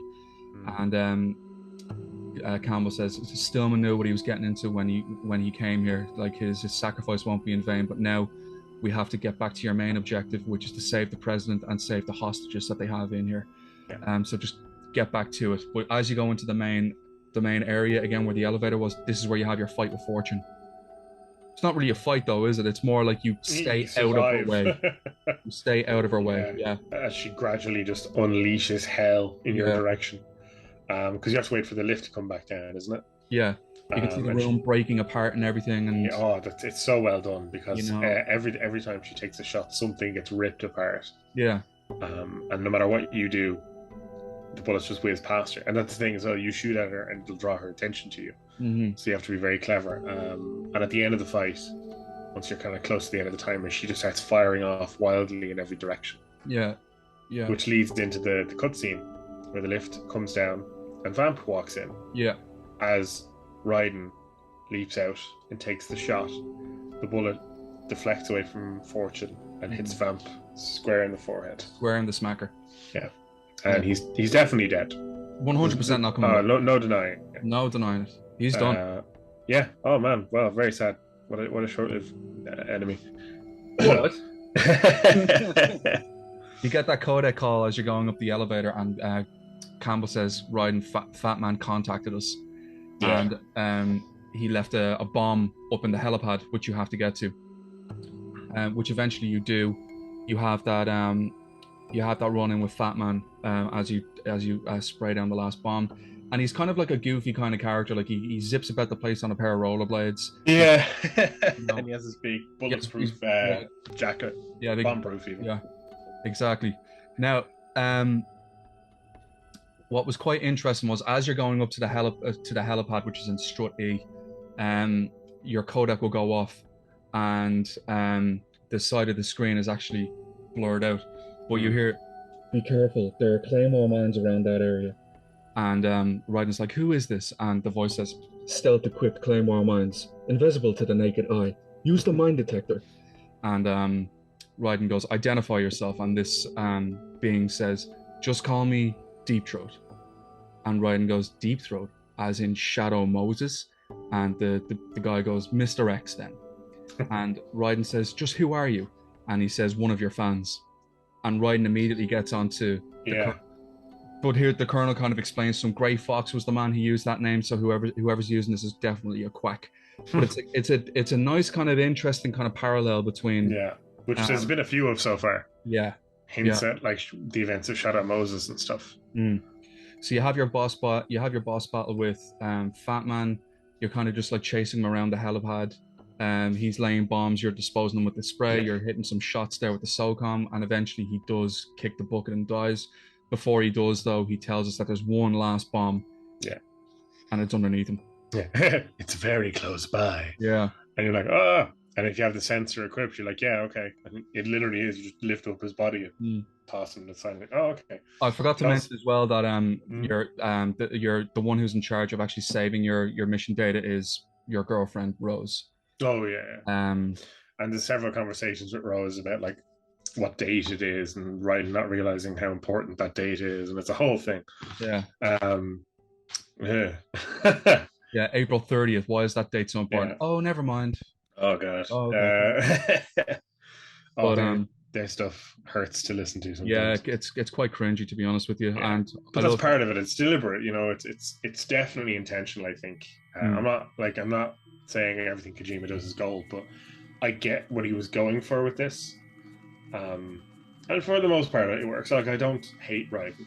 I think Quinton Flynn, who voices Raiden, is excellent. He's great. Good voice. But yeah, sorry. So after you disarm the bomb on the helipad with Fat Man, a cyborg ninja shows up. The guy who we were just speaking to, and it's the exact same kind of color scheme as Grey Fox's suit, but this one is a little bit more blockier. I find it's a little bit more in angles, like they even introduce themselves the same way as like, who are you? I'm like you, I have no name. You know, that kind of stuff. You pass with flying colors. And they give you an old mobile phone. I say it's old, it was probably chic for the time. He says to make sure to keep the controller's function on vibrate just in case I need to contact you. But this is where he says that the whole cleanup facility of the big shell was a front for housing Metal Gear, which is being held here. So now we have to get to the Shell 1 core and find a Secret Service agent by the name of Richard Ames. And in order to get into the actual core itself, we needed an enemy's VDU uniform, which we do. I think the ninja hands it to you. You get given the uniform, but you'll have to source a firearm yourself. But luckily for you, much like again in the original Metal Gear Solid, you actually pass through the storage facility on your way to the helipad, which is cool. So you go to this weapons place, you find the AKS-74U, and you make your way into the Shell core, which is you're basically like kind of invincible here, like because you can move around the place in this freely. But it's actually a really funny conversation you can do if you ring Pliskin, and he says something along the lines of, well, how's that suit working out for you, the enemy's BDU? And Raiden says, a little bit tight to move, and it's kind of stuffy. And Pliskin says, just be thankful that it's not your walk that's going to give you away. Which I found nice callback. That was nice. That was good. I mean, we don't know who Pliskin is, but it's an interesting callback. All right. Very interesting. What would that even mean? Yeah, what are you talking about? But I think you go down to the computer part of the Shell 1 core, and you pick up the directional microphone, because we've been told by the ninja that Ames has a pacemaker, so we have to use the directional mic to listen to the beep. Yeah, exactly. It's a really interesting part of the game as well, because you have to alternate between keeping your firearm equipped and then equipping the directional microphone to find Ames in this room full of hostages. And it's brilliantly tense because you can't knock out any of the guards, because that immediately draws attention to yourself. You have to be very discreet, but you also got to do it quick. Yep. And I love that section. it's so cleverly thought out, and aims in a different location each time you play the game as well. So you have to really kind of keep your eye on who you're looking for. Yeah, it's also in this part of the game when you do meet Ames, he talks to you a little bit more about the development of the secret Metal Gear that's going on here, where President Johnson was moved to. Basically just stuff that like would fill time out in the video game. But then he says, wait a minute, here comes Snake, and he says you can use the directional microphone and have a listen in on a conversation. All the while that this is happening, Ocelot is in the security valence room looking down at you, so he knows you're there. But you have a quick look, and you can actually see like they're just silhouettes, but you use the directional microphone to listen to the conversation, which you do. They talk about how Fat Man had become nothing more than a stereotypical mad bomber, that they're aware that of you in here, that there is somebody who has infiltrated this building. And right at the end of the conversation, you can actually see like the outline of this man who's calling himself Solid Snake. It almost like he's wearing a cape or something, you know? Yeah. And Raiden turns to Ames afterwards, and he's kind of like, look, is that really Solid Snake? And Ames says that's what he called himself by, but all I know is that the legend of Solid Snake died 2 years ago, when he sunk that tanker. So it's still kind of like, who the fuck is this guy? Yeah. Like, no, and you've heard the guy's voice as well, and you're like, that can't be Solid Snake. Yeah, it doesn't sound anything like the guy who would voice Solid Snake. Pliskin sounds a lot like Solid Snake though. Oh, weird coincidence. Far too coincidental. That's when Ocelot interrupts your conversation with Ames, and Ames has a heart attack. Yeah, very reminiscent of the DARPA chief and Donald Anderson. Yeah, and very reminiscent of Donald Anderson and Kenneth Baker. And then even immediately after that, the ninja shows up and tries to cut off Ocelot's arm again. They say, you died. Yeah, Ocelot's not happy with that. Brilliant. And the ninja protects you as you try and escape from Ocelot soldiers. Yeah. With some nifty like jumpy moves and deflecting bullets with the katana and things like that. It's a really cool scene. Yeah. But we have that sequence then when we now know that Johnson is being held in the core of Shell 2, which was still badly damaged by the explosions, or the explosion of the big bomb that went off. So now you have to get to the bridge into Shell 2, which is connected by the DE connecting bridge, but it's all been laced up with like in the tanker with the Semtex, and you have to destroy the control unit. But like, you can use the sniper rifle obviously to take them out, but like they're kind of in like these tricky positions that you kind of have to step this way and use the rifle, step the other way to use it. There's one on a Cipher as well. Which there's one behind a flag, which is really hard to spot. It's really cleverly laid out, but if you trigger one, game over. They're all gone. A lot of them are placed in such a way that you have to be very particular not to shoot the actual Semtex they're connected to. It's a great scene, great section of the game. And it only gets better here when we're actually where we're face to face with the so-called leader of this terrorist group. A man by the name of Solidus Snake comes forward, but he called himself Solid Snake. But the person who's whizzing past us is a chopper with Pliskin in it, and also a buddy of his who is an engineer. That man is not Solid Snake. Oh man, what a scene! I love that. What a scene! He's not happy with any of it, and he starts shooting Solid Snake. And Solid Snake is just like, "Fuck you! I can deflect that shit with my armor." Yeah. And as the bullets are whizzing past him, it's actually setting up the Semtex, that kind of thing. But it's great because it introduces us to Solidus Snake, who is voiced by John Seiden, I think his name was, who unfortunately died a few years back. But what a performance he actually gave in this actual scene! Like, I'm a whole different game from Liquid. Yeah. And it's absolutely fantastic. It really is. Oh, he calls him brother as well. Yeah, he says, don't say you've forgotten me. Yeah. Don't say you've forgotten me, Snake. Absolutely great. Which then kind of leads us into... It leads into the boss fight between... you're fighting a Harrier. Yeah. Yeah, Quite reminiscent of the Hind D fight in the first game. You have to use a Stinger missile launcher yeah. to Pliskin throws it out the window to you. yeah And it's a great number because you're fighting on this like this one big bridge that has two levels to it, and the camera angle will change. And if the Harrier is way off in the distance, if you look through the scope of the Stinger missile, you can see like a flashing kind of reflection of the Harrier's front window. Um, but it's a fast bit of kit, and you have to actually be careful of the helicopter above your head as well, and kind of deter the fire away from Pliskin and his the guy who's flying it, who we just were introduced to as well, a guy by the name of Otacon, which is weird.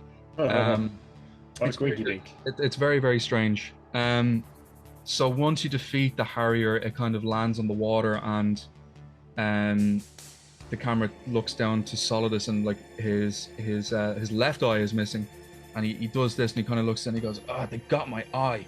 But as Pliskin is looking out the window and as Raiden is looking down, Pliskin shouts, "There's something coming up," and this is where you see Metal Gear Ray bursting out from the water, grabbing hold of the Harrier, and it's almost like time is frozen when you actually see the scale of this beast. Like it's probably just going up in normal time, but with the size of the actual thing and how it's overshadowing the entire complex, Raiden looks up and says, "That's Metal Gear. It's already active." So Ray, with the Harrier and Solidus in its mouth, goes underneath the water, swims off. Before that happens, sorry, Vamp is actually in the co-pilot seat of the Harrier. Oh, that's right. Yeah, that's right. And he jumps out, and this is when it gets even weirder. He runs on the water, doesn't he? He runs on the water, and he runs up one of the struts. Yeah. And it's like, what the fuck am I looking at right now? Yeah. And that's when, then Solidus is brought under the water with the Ray. That's right. And it's in this moment when Pliskin calls you, and Raiden goes, "Can I ask you a question?" And this was actually a beautiful kind of moment, right? Because everything has kind of been a little bit goofy up until this point. But this is when Raiden finally has confirmation. It's like, you're actually him. Like, you're actually Snake. Yeah. And my hero. yeah. Like, it kind of harkens back to when Meryl was like, "You're Solid Snake, you?" Yeah. And Snake, Raiden says, "Are you actually Solid Snake?" And Pliskin goes like, and Raiden says, they said you were dead. And Snake says, no, not me. There's far much to do. And Raiden says, "Snake, you're a legend, but what are you fighting for? What are we all fighting for?" And it's beautiful because Snake then says, "There was something my best friend once said to me. And he said, we're not tools of the government or anyone else. Fighting was the only thing I was good at. But at least I always fought for something, for what I believed in." And it's beautiful because, like, the story of Metal Gear obviously goes around the whole theme of, like, passing down your traditions, passing down your values and all this. Yeah. That's the heart of the story. And now Snake is kind of passing that on to, like, a newer generation. But Raiden is confused. He's like, how did you, like, they found your body, they did a DNA test. And Otacon goes, "No, that was Liquid's body."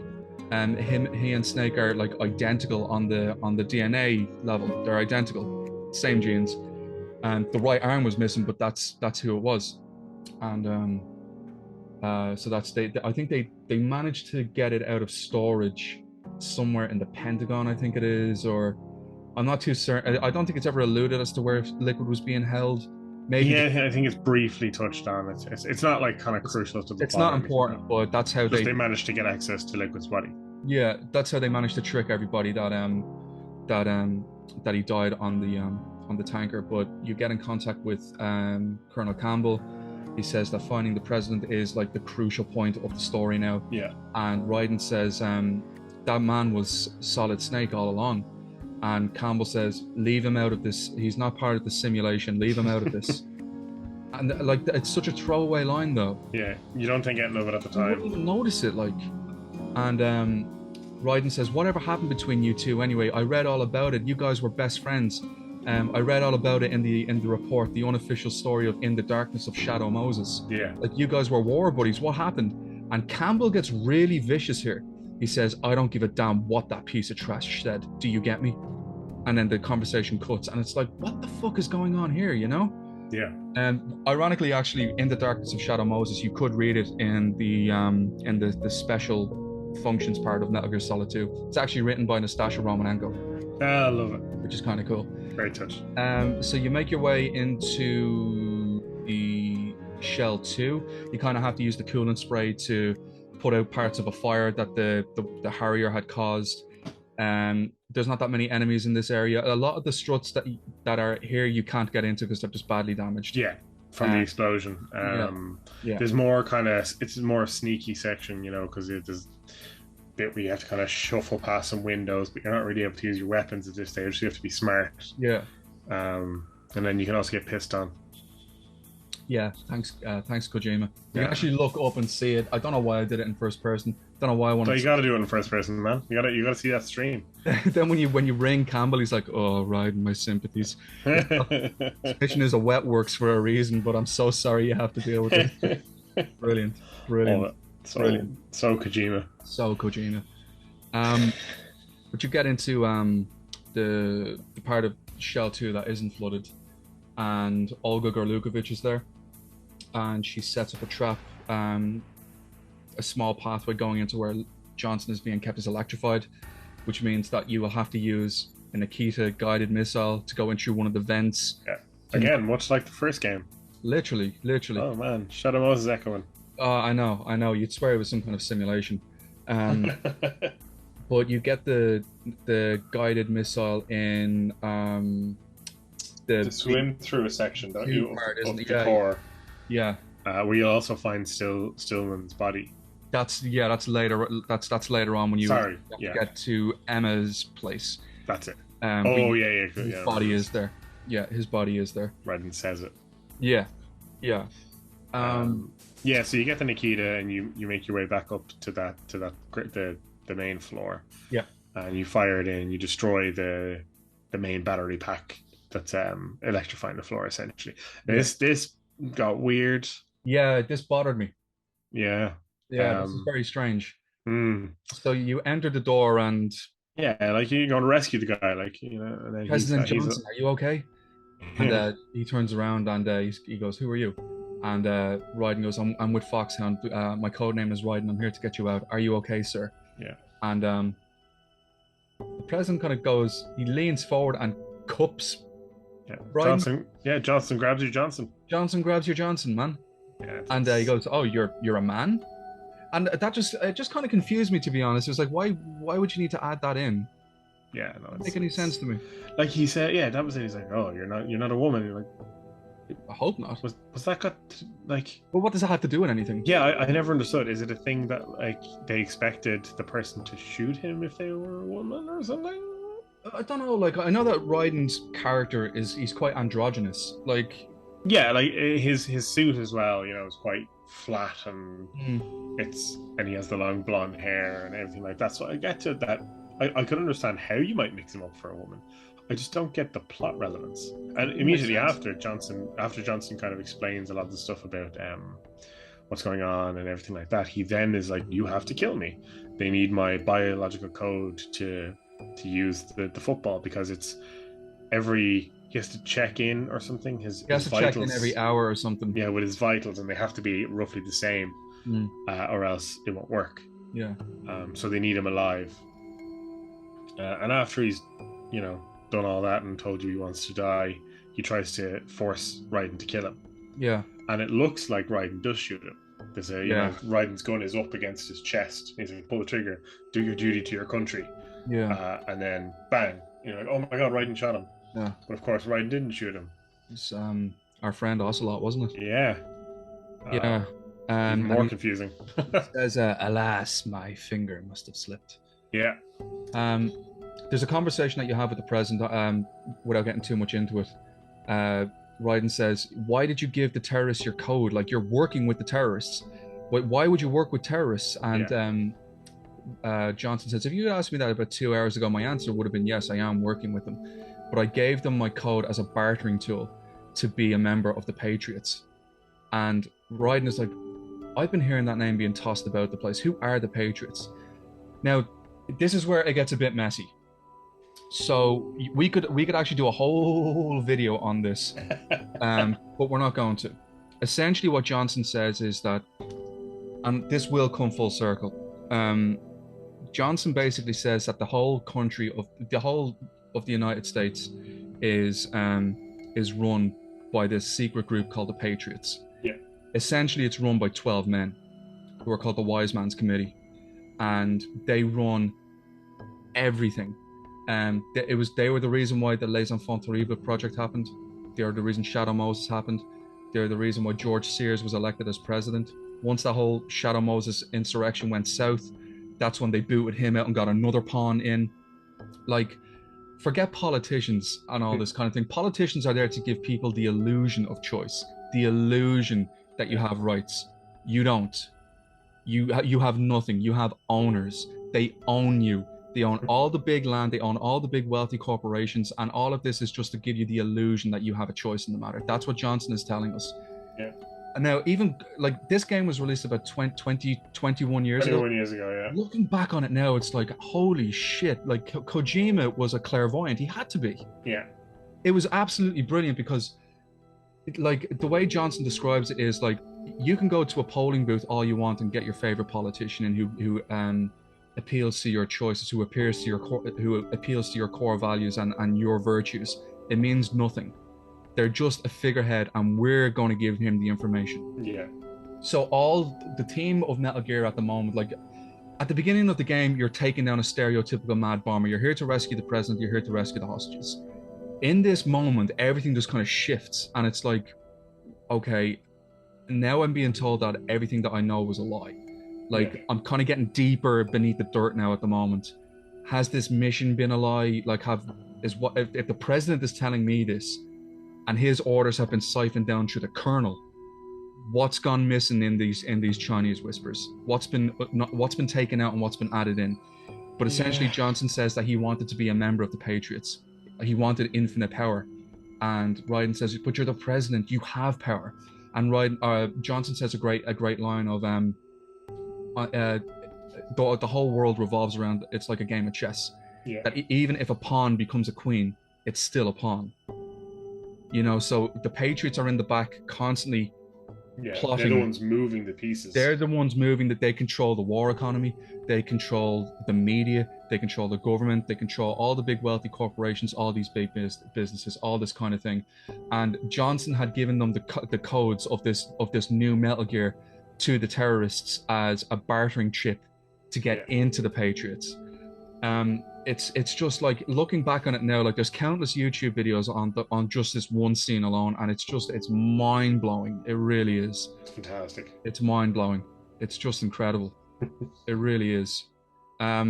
So before he kicks the bucket or he gets shot through the bucket, he told us that we have to get down and meet with Emmerich, who was one of the research R&D engineers who were working on this new Metal Gear. Which we do. We have to go down and swim through this completely demolished area of Strut H. I have to be totally honest with you. This is probably the one part of the game that I would rather I could just fast forward through. Yeah, the swimming controls are very, for want of a better term, floaty or loose. Raiden's movement is very hard to control because you turn the stick in a direction, he'll just kind of fly off that direction. You're kind of like, oh, but you also have to manage your oxygen meter throughout the whole thing. Now you can mitigate that by mashing triangle while you're swimming. It slows down your breath consumption. Oh yeah, that's really uncomfortable. Yeah. And there's also mines in the water. Yeah. But yeah, so eventually you find Emma. There's also pockets. There's pockets of air as well, isn't there? There's little bits of. They're like vents. Yeah. Yeah. And you can kind of see them on the radar as well and everything. Can I just also? Can I interject really quickly here, just during this part? You get a call from Snake during this part. I think it's one of the moments when you can when you come up for air or when you are actually at the end of this place.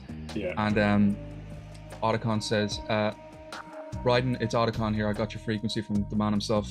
How are things going? And Raiden says, wet and miserable. This place is flooded.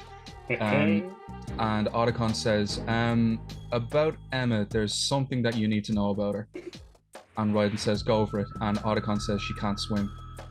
And Raiden's like, what? It's like, Raiden, she can't swim. There was something that happened to her as a child, that gave her a fear of water, and she just will not swim. She can't swim.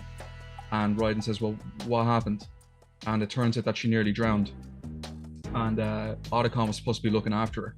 But he was in his bedroom when this happened. She was out in the yard when this happened, in the backyard. Yeah. And Raiden was like, well, what were you doing? And Otacon was like, and Otacon says, look, just my father drowned, and she nearly drowned with him. Interestingly enough, that Otacon's dad is Huey Emmerich from Phantom Pain, Peace Walker, parts in Ground Zeroes. So his first wife was Dr. Strangelove, who was Otacon's mother. Yeah. Huey locked Dr. Strangelove in the AI pod in the Phantom Pain. Yeah. When he was kicked out of Mother Base, went back to New York, remarried. This is Emma's mother that he remarried. Just a bit of retcon I just wanted to Yeah, makes sense. The thing as well is this is also where you encounter Vamp. For the second time, yeah. Yeah, and it's the first actual boss fight with Vamp. Yes, you're right. Yeah, it's just the first, it's the second time you. Yeah, it'd be, well, technically it's the third time you see him, but it's the first actual time that you are. Yeah, this is your actual boss fight with him, and he says that you're in this kind of large square room on a kind of a metal walkway with a pool in the middle and kind of on the surrounds as well. And he explains that the water is infused with hydrogen or something like that. Yeah, so essentially controlled is non-existent. If you go in, you're not coming out. Yeah, you'll sink forever. Yeah. So you have your boss fight with Vamp, and he has. And obviously the whole thing is he's quite, out there, he survived a bullet to the head and he can jump around really fast and he drinks blood and all that shit. The thing that really confuses me in this boss fight, he can throw a knife at your shadow and pin you to the floor, yeah. And I have no clue how that works. I think it's nanomachines. Nanomachine, son. I think that's what that is. I really think that's what it is. It makes sense in the world of Metal Gear anyway. Yeah. And it's real fucking irritating when that happens. But as a boss fight, he's fairly straightforward. He'll kind of run around, jump around the gaff, and dodge your shots until you can get a good hit in. And eventually, when you beat him, he falls into the hydrogen water. And blood comes up. He's like, I'm mauled. Yeah. And he drowns. Oh, sorry, I meant to say before, after the fight with Fortune, when he gets shot in the head, it actually shows you very early on he's not dead. Yeah, it kind of like a light kind of comes from his face. Yeah, and he says, I cannot die again. Yeah, exactly.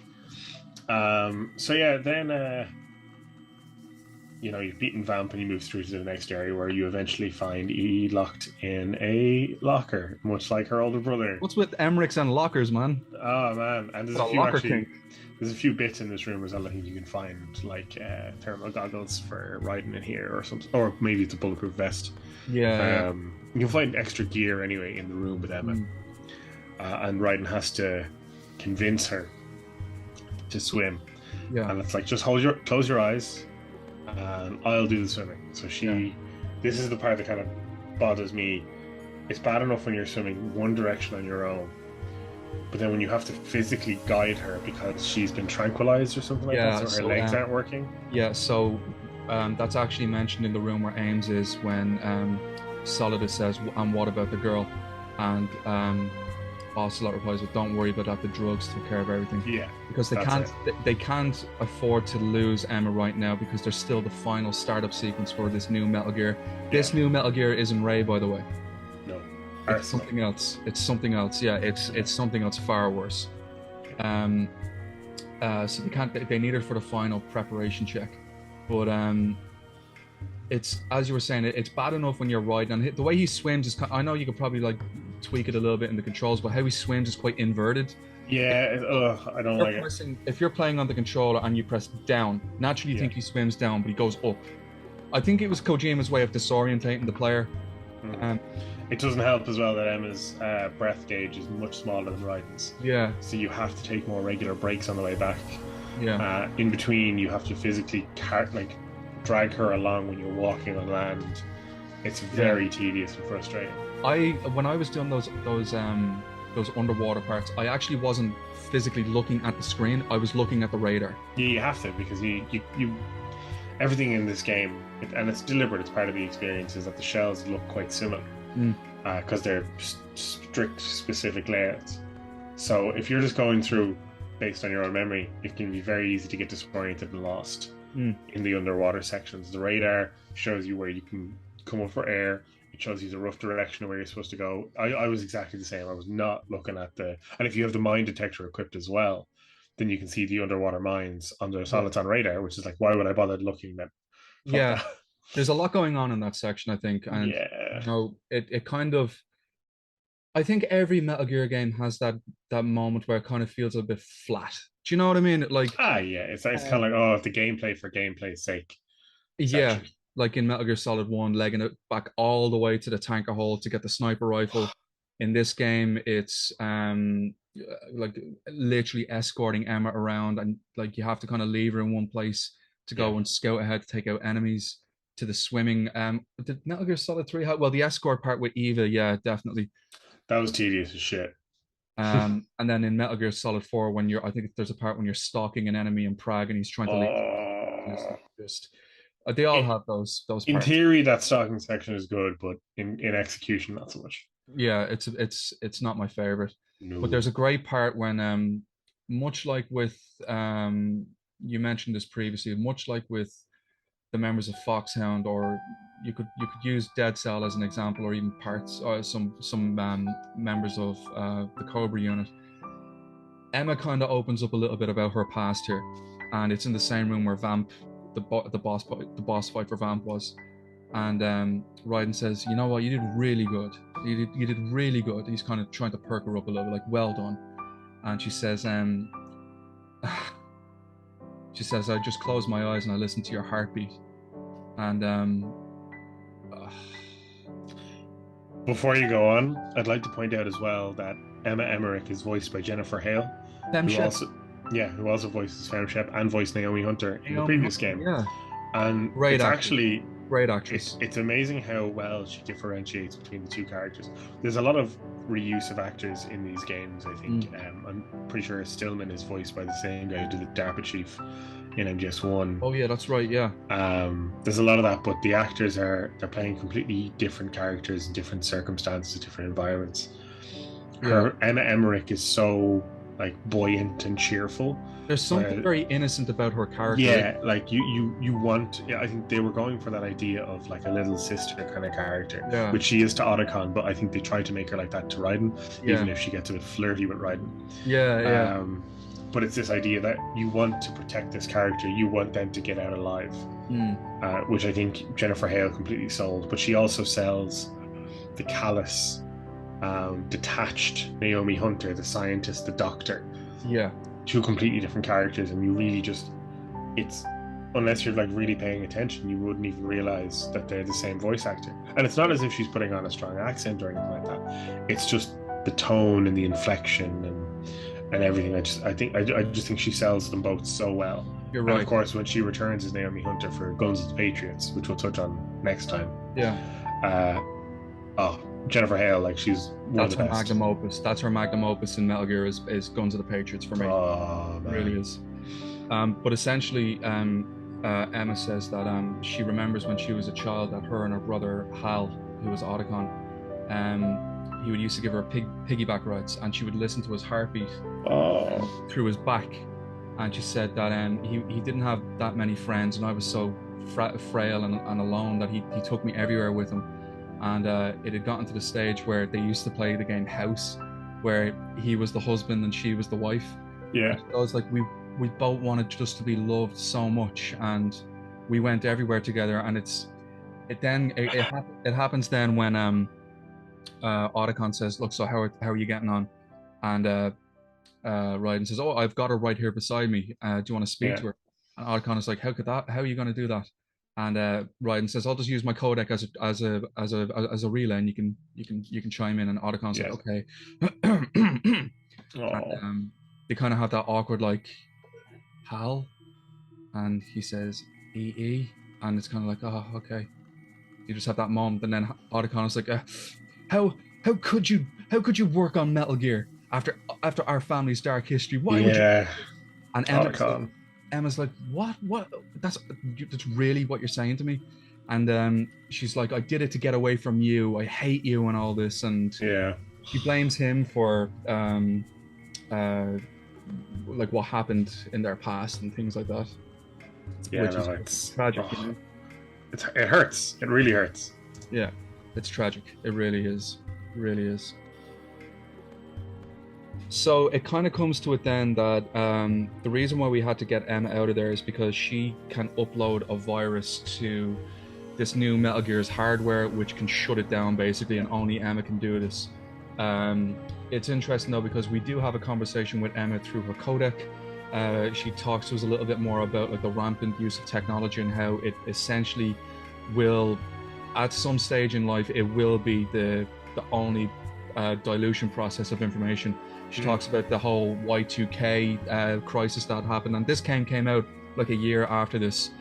So that was still so it's heavy being written during Y2K and all of the concern around it, essentially, which is crazy. Yeah, exactly.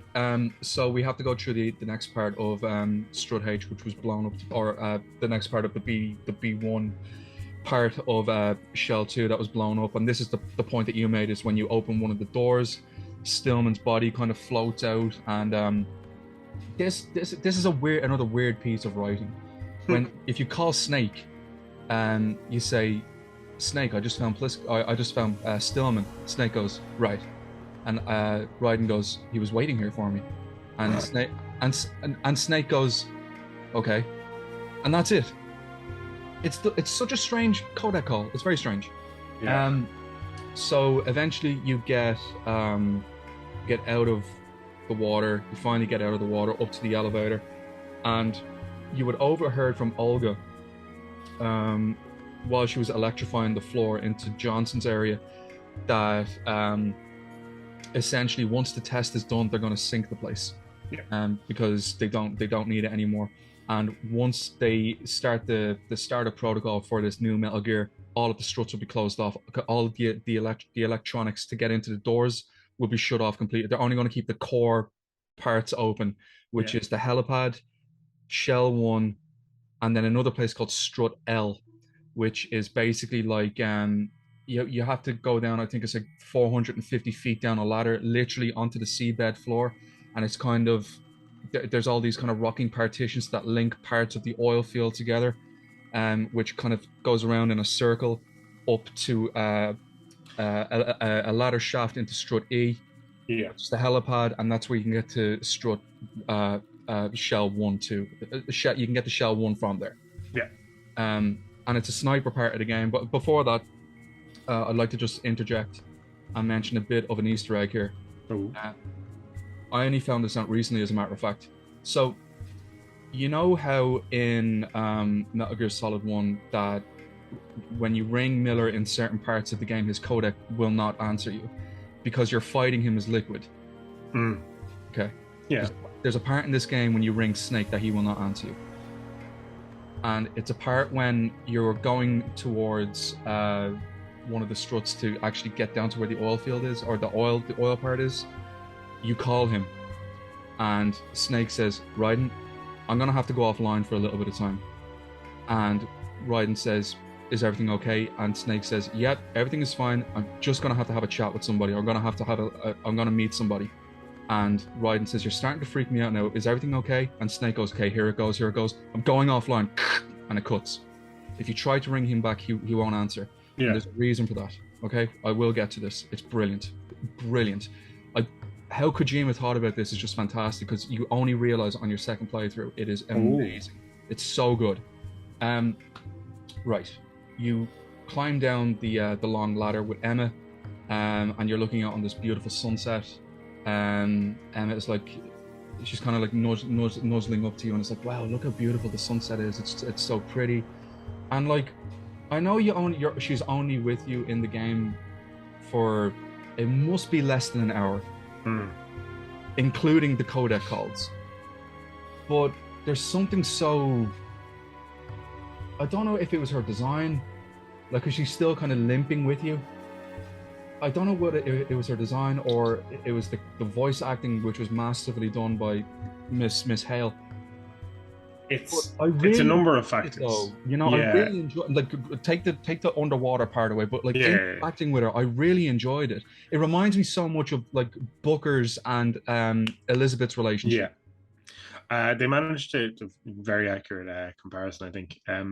I think as well they managed to condense a lot of personality and character into the short time you have with her. Like you find out why she wears the chopsticks in her hair. You find out that the glasses she's wearing are They're just not for real. show. Yeah. Yeah, because it's just an aesthetic choice that she likes to make. She's like, I like the look of glasses. It's Well, the reason is it's because Otacon wears them. yeah, exactly, and it builds this person. Like she's not a character; she's a person that you get to know and care about in such a short time frame. And I think that's what's really well done. Is she's not just another NPC that you're interacting with to get from A to B. She's core to Otacon's backstory. She's core to your attack on the facility, and the history of what's going on. It's one of those things where they really just fleshed her out as much as possible, and I hate them for that. I hate them for that. Yeah, because And you know why? You know fucking why. So. You know, I think every Metal Gear game that we've talked about has one of these scenes, and it's. Before we get to it, if that's okay. Oh, go. I want to talk about the build up to it. So, obviously, as you said, you come down from the strut, and you're at this kind of oil fence or kind of filter. Yeah. So net. The way it is, there's these silos dotted around the place. But to get from, so if you start here, you have to go across this rickety ass bridge with no handles or anything. With no handles to get to a silo. Yeah. Emma goes around the silo to get to because the both of you can't go at the same time. No, it's not stable. No. It's essentially you move over 2 struts, isn't it? So yeah. She gets to one strut and then goes to the next. Yeah. So you can actually use the direction. You use the sniper rifle to protect them as she's walking across from ciphers and soldiers and that kind of thing. And if I could just make a quick introduction before you continue on, Snake is on the other side over there saying, if it gets too heavy, call me and I'll take them out for you. Yeah, he joins slightly after you begin. Yeah. And yeah, if you aim at a cipher or a soldier, he'll then shoot for you, which is great. Yeah. Please, sorry to interrupt. Yeah, no, you're fine. So when Emma's turning the first strut and you use the directional mic, you'll hear her you kind of listen to her and she's like, oh my god, like what the hell am I doing here? Like this is crazy. I'm going to do this all on my own. And who do we run into? We run into Akiba or Johnny Sasaki or something like that. Johnny shits himself more like. Yeah, Johnny shits himself. I think that's German actually. Johnny shits himself. Yeah. The recurring character who began in Metal Gear Solid 1. You met his granddad in MGS3, and he's here for more diuretic good times, diarrhea. Man, that poor man. He should not be a soldier. You don't see him. It's just like a clever little Easter egg, though. Yeah, you hear him talking to Emma. Emma bumps into him. Yeah. And he's just like, "What are you doing here? You shouldn't be here." And at the end, he seems like, I think this is when you kind of get the vibe that he's kind of a nice guy. Yeah, he says something along the lines of, like they're gonna sink this place, and we're all gonna be getting out of here pretty soon. You should probably run that way if you want to leave, but go ahead, I won't stop you. So, yeah, exactly. He's kind of like he's looking out for Emma a bit, and it's kind of sweet. And he's like, and then you hear his stomach grumbling, and he's like, "Oh, get out of here!" And she's like, "What a weirdo!" And then it gets to another boss fight with Vamp, in a sense. Yeah. Which is easier, but harder emotionally. I completely agree with you. Yeah. Because, like, for me, right, and I know we mentioned this with Liquid, and we've mentioned this about Alien Isolation. They all fall under the same category at one stage of, would you just get the fuck out of my way? That's how I can link those 3 characters together. Would you just get the fuck out of here? Yeah. He's the Metal Gear Solid 2 nemesis. You know, he's like honest to God, like, so he kind of drops down from somewhere and he balances on the water because he can't fall into the water, and he does this kind of backflip and kind of grabs Emma by the throat and is kind of starting to choke her a little bit, and he's doing like a little dance like he's moving around with her. And now I don't know if you notice this, and maybe this is like a weird mandala effect that I've been noticing, or that I did notice. So you you as Raiden are a good about, let's say, 200 yards away from her, scope Yeah, wise, yeah. and you have to get one single headshot in. But as Vamp is moving her around, like his your target is also moving around. Mm. At least 80 feet away is Snake aiming his rifle. Yeah, Did not you blocked notice that? off by Emma. Did you Not notice blocked that? off. Yeah. So I'm not going mad. No, it's kind of like Snake. You can shoot him. Yeah. Snake.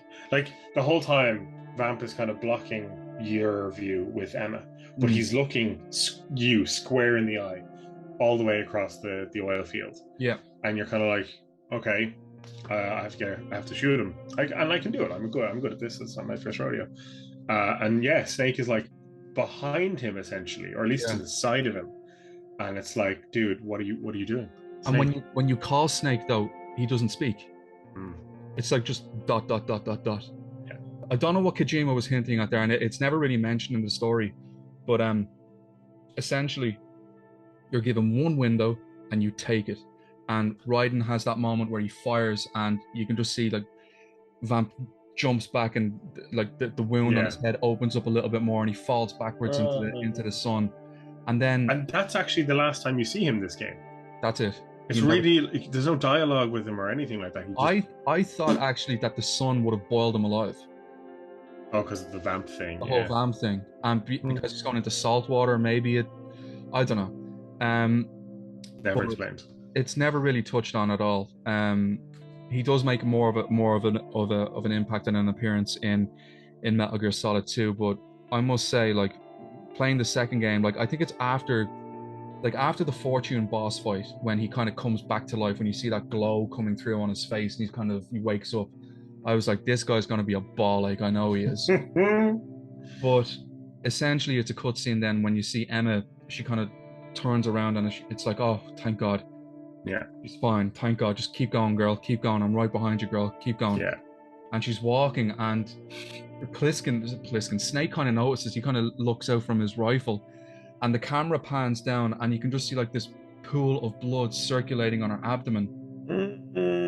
And she falls, and in the background you can hear her screaming, but it sounds like a glass shattering as well. Yeah. And Snake jumps down, takes his SOCOM pistol out, and fires off on the Ciphers. That are gathering around. And then a codec call comes through, and Snake says, Raiden, Emma's been stabbed. And Raiden immediately says, that bastard. And it's like right then I was behind Raiden. I was like, fucking go on. Like, look, go on, stick up for it. That's it, you know? And Otacon, you hear some final kind of, when Otacon comes in and says EE, it's almost like a blended tone of terror, of anger, of sadness. It's two letters, EE, but there's so much being thrown into that that stew pot just from that little bit of voice acting. And Snake says, Raiden, get over to Shell 1 as soon as possible. We need to get this virus uploaded right now. I don't know how long she has left. And then you're timed. So because everywhere is going to be locked off, you need to get to Shell 1 before everything gets closed off. And there's only a few kind of guards there's like a skeleton crew walking around. It's more kind of ciphers that are dotted about the place that have gun turrets on them now, which you can take them out with like a whack of your rifle or whatever. But you can actually call Snake during this part, and Raiden says, how's Emma? And Snake is like, Emma's doing something to the mainframe of the thing here. She just put the virus. Raiden, just get over here. Yeah, he's such a technophobe. but not even that he's a technophobe. It's almost like he's kind of like trying to make up an excuse, like, oh, she just did this, and when he knows like she's bleeding out. Yeah. But it's fuck's sake. It's that scene when you go into the computer room and Emma is on her back and she's been bandaged, and Snake has not the optical disc but the virus disc in his hand that Emma obviously gave him, which we got from the president, which we gave to Emma. And it's interesting because the virus is modeled after Foxdie. Yeah, So it's like a digital variant of it. that's right. Yeah, it's a digital Um, variant of Fox Die. That's right. You're totally right. and which is interesting as well because again, Jennifer Hale bringing the Fox die.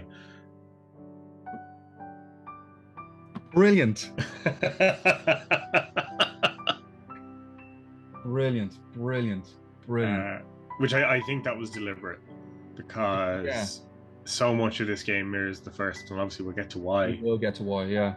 But you wouldn't I, think it would have been the voice actor though, to kind of still have the same that connection, connection. It's one of those things that I thought was really clever. Now, I imagine the character came before the voice actor because Hideo Kojima is Japanese, but it's a nice touch that it's kind of Naomi Hunter, the confident, ruthless doctor, versus Emma Emmerich, the kind-hearted weeb.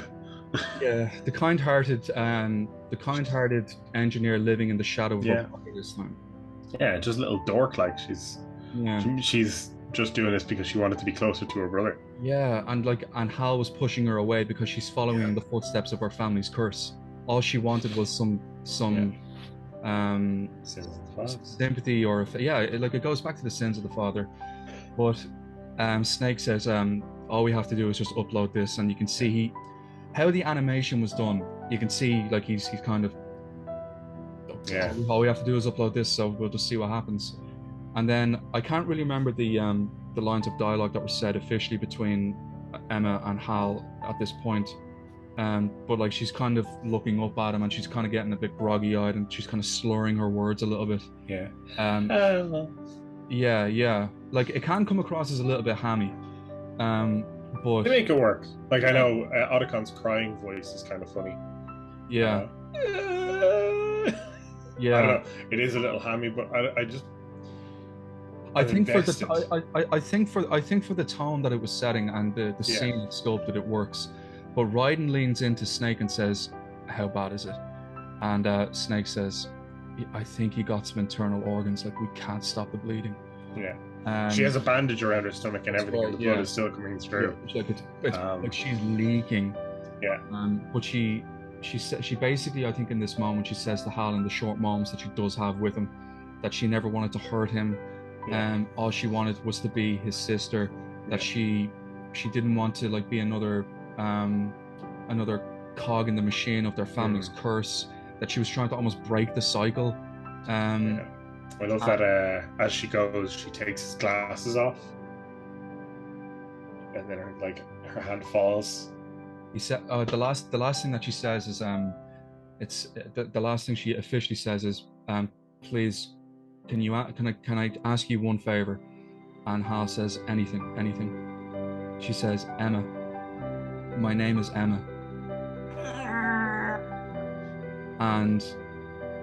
And this is kind of like, it kind of reverses it a little bit, because as she's taking Hal's glasses off, he says, "What's wrong with EE?"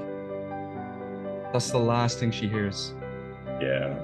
He didn't complete that favor. Yeah. But the last thing he says to her as she's passing is, "Emma, Emma." And he's kind of holding her and shaking her. And like, granted, around this kind of time of gaming, like especially like if you look at the likes of Silent Hill 2, they all kind of had the same kind of facial features where they just looked like porcelain mannequins. Yeah, they weren't very expressive. No, but for this, like, you could actually see the moment when Otacon was just, he's broke now. Yeah. Like, and it always seems that Otacon is given just the worst end of the stick. Like, and I think that's a quote that he says, "I'm always the survivor." Why, Wolf? That'll come to a head in Guns of the Patriots as well. Yeah, which we will touch upon in the next. Yeah, the man is. Kojima likes to punish Otacon. Like, I don't understand it, like, because he's such a good guy. In his heart, he's such a good guy, but I think he's always been a good friend to Snake as well. But it builds his character, though, doesn't it? Because in Guns of the Patriots, he's a badass in that game. Oh, I love him. I love him. He's a fucking badass. Yeah. But unfortunately, though, as the virus was being uploaded, it stopped at 90% when Emma died. Yeah. So you have that moment then when they're trying to figure out the next plan of action, and Raiden says, "What are we going to do now? We need to get out of here." And Snake looks towards an elevator and points towards it and said, "That right there, that's our way out." Yeah. Now, this is a room that you would have passed by. in the the computery room, it's completely sealed off. I'm gonna make a point about this in about 20 seconds, right? But he turns to Otacon and says, Otacon, you're the only person here who can get those hostages out of here. They're still in the building. But you're gonna have to make 2 trips because the Kasatka's passenger space is limited to like 32 people, and there's like 65 hostages or something like that. Yeah. But Otacon, after seeing his stepsister die, looks at Snake and he says, "Oh, you mean I just get in your way?" And Snake says, "No, no, no, no, no. You're the only person who can get these hostages out of here, and I'm counting on you. I'm counting on you, Otacon." And there's a great moment when both Otacon, Raiden, and Snake are walking away from Emma. Now, Otacon is kind of holding Emma's parrot in his hand. Yeah. Because she's saying Hal, Hal. Yeah. So they're walking away, and Otacon kind of has a bit of a mini breakdown once he hears the parrot saying his name in Emma's voice. Yeah. And Snake says, Otacon, you could easily get those hostages back and forth in at least half an hour. It's not that far from the coastline. And Otacon kind of has that moment of, you're right, I can do this, I won't let you down. And they have this kind of secret handshake that the two do. Yeah. And it's kind of like you can really feel the camaraderie, the brotherhood between these two men. They've been through it all together now. And they give each other a huge bro hug, and they like, it's that moment of like, I believe in you, man. Yeah. Like, I know you've after going through some shit right now, but I'm your friend, and I believe in you. And we've all had that in our life. Oh yeah, yeah. We've all had that, whereas like you could laugh and joke with somebody like all day long, but in just a small moment, it's a very like, no, you know what, you're a good guy. You're one of the good guys. So before I kind of continue on with the narrative, the point I wanted to make was, right, it's when you're disguised as Raiden in the BDU uniform, and when you're down in this area and you go towards where this door to Arsenal gear is. Yeah. If you call Colonel Campbell, Raiden starts questioning him. Raiden says, Colonel, what's this door? And Colonel says, I've no idea. I haven't a clue what it is. And Rose cuts in and says, what the hell is it? It's not even in our intel at the moment. And Campbell says, forget about it for the time being. Just continue on with the mission. You have to find Ames. Oh. So Otacon goes up to the Kasadka to start loading out the hostages and make a few trips. Raiden looks towards Snake and goes, is he going to be okay? And Snake says, he's tougher than he looks, don't worry, but we're going to need an inside hand on getting in here. And Raiden is like, what, how, like, do you even know anybody in there? And Snake goes, you can come out now. And the ninja appears and says, Arsenal gear is about to be activated. Yeah. But we still have a few things left on our plate. And he kind of ducks down and takes out its sword. And Raiden looks towards Snake and goes, Snake, what is this? And Snake goes, bedtime. And Snake says, you're turning on me now. I thought we were together, and I thought you were on. Why are you changing sides? And Snake says, change sides? Never said I was on yours. I don't recall saying I was on yours. Yeah. And the cyborg ninja kind of touches the visor, essentially. Yeah. And it's Olga Gerlukovich. Yeah. That definitely surprised me. It did surprise me. Yeah. It really did. But essentially, Raiden is knocked out, and this is where it gets weird. So, essentially, we wake up as Raiden, and we're in butt naked. Yeah, absolutely, butt naked. Yeah. And we're strapped up into this. It almost reminds you of what the DARPA chief was strapped up in. Yeah. And even where Snake was tortured as well. Yeah. Yeah, yeah. And even when you open your eyes, you can see the lights above your eyes, much like in Metal Gear Solid 1. And this is where we actually come face to face again with Solidus. Snake, and he now has an eye patch over his left eye, kind of mirroring his father's right eye. And he basically says, "This is my son. I've taught him everything." Yeah.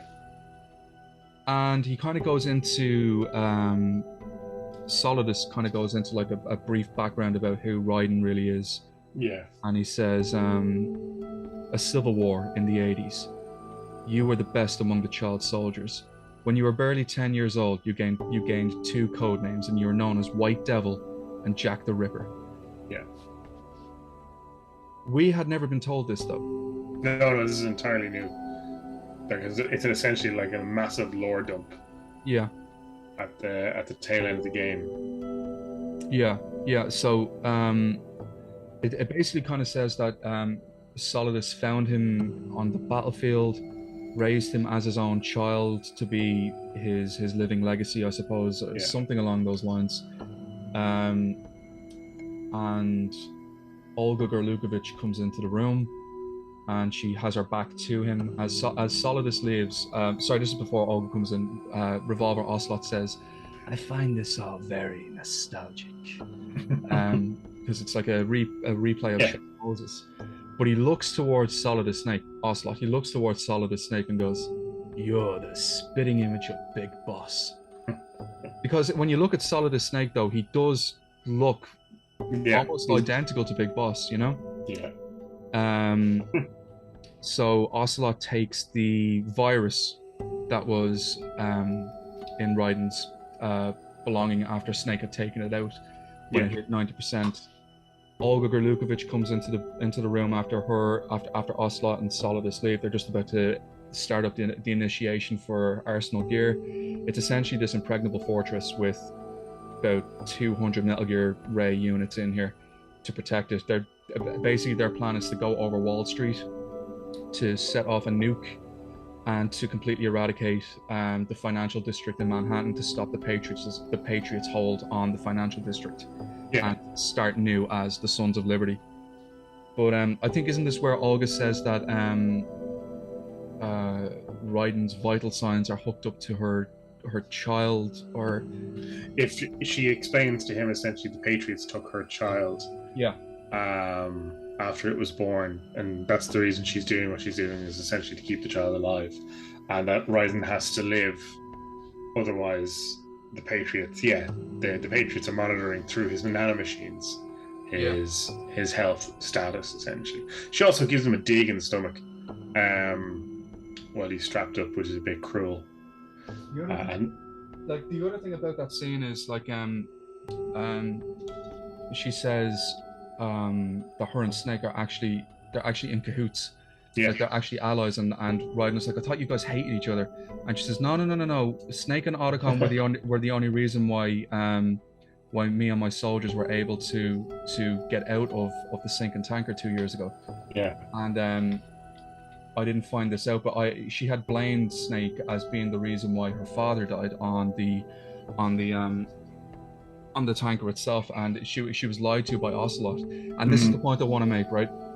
So remember when I said that when you call Snake at that time, he was having a scrap with Olga. He was having a fist fight with Olga, and Raiden said, "When did you learn that this was all that you were lied to about your dad?" And Olga says it was about the same time that you're holding hands with that girl, which leads me to believe that that's when that was. Yeah, that makes sense. You know, but basically she says that your vital signs are hooked up to the Patriots. If you die, my child dies. So, sorry, just on that note, so you can't talk to Snake / Pliskin because he's fighting Olga. Yeah. Was this?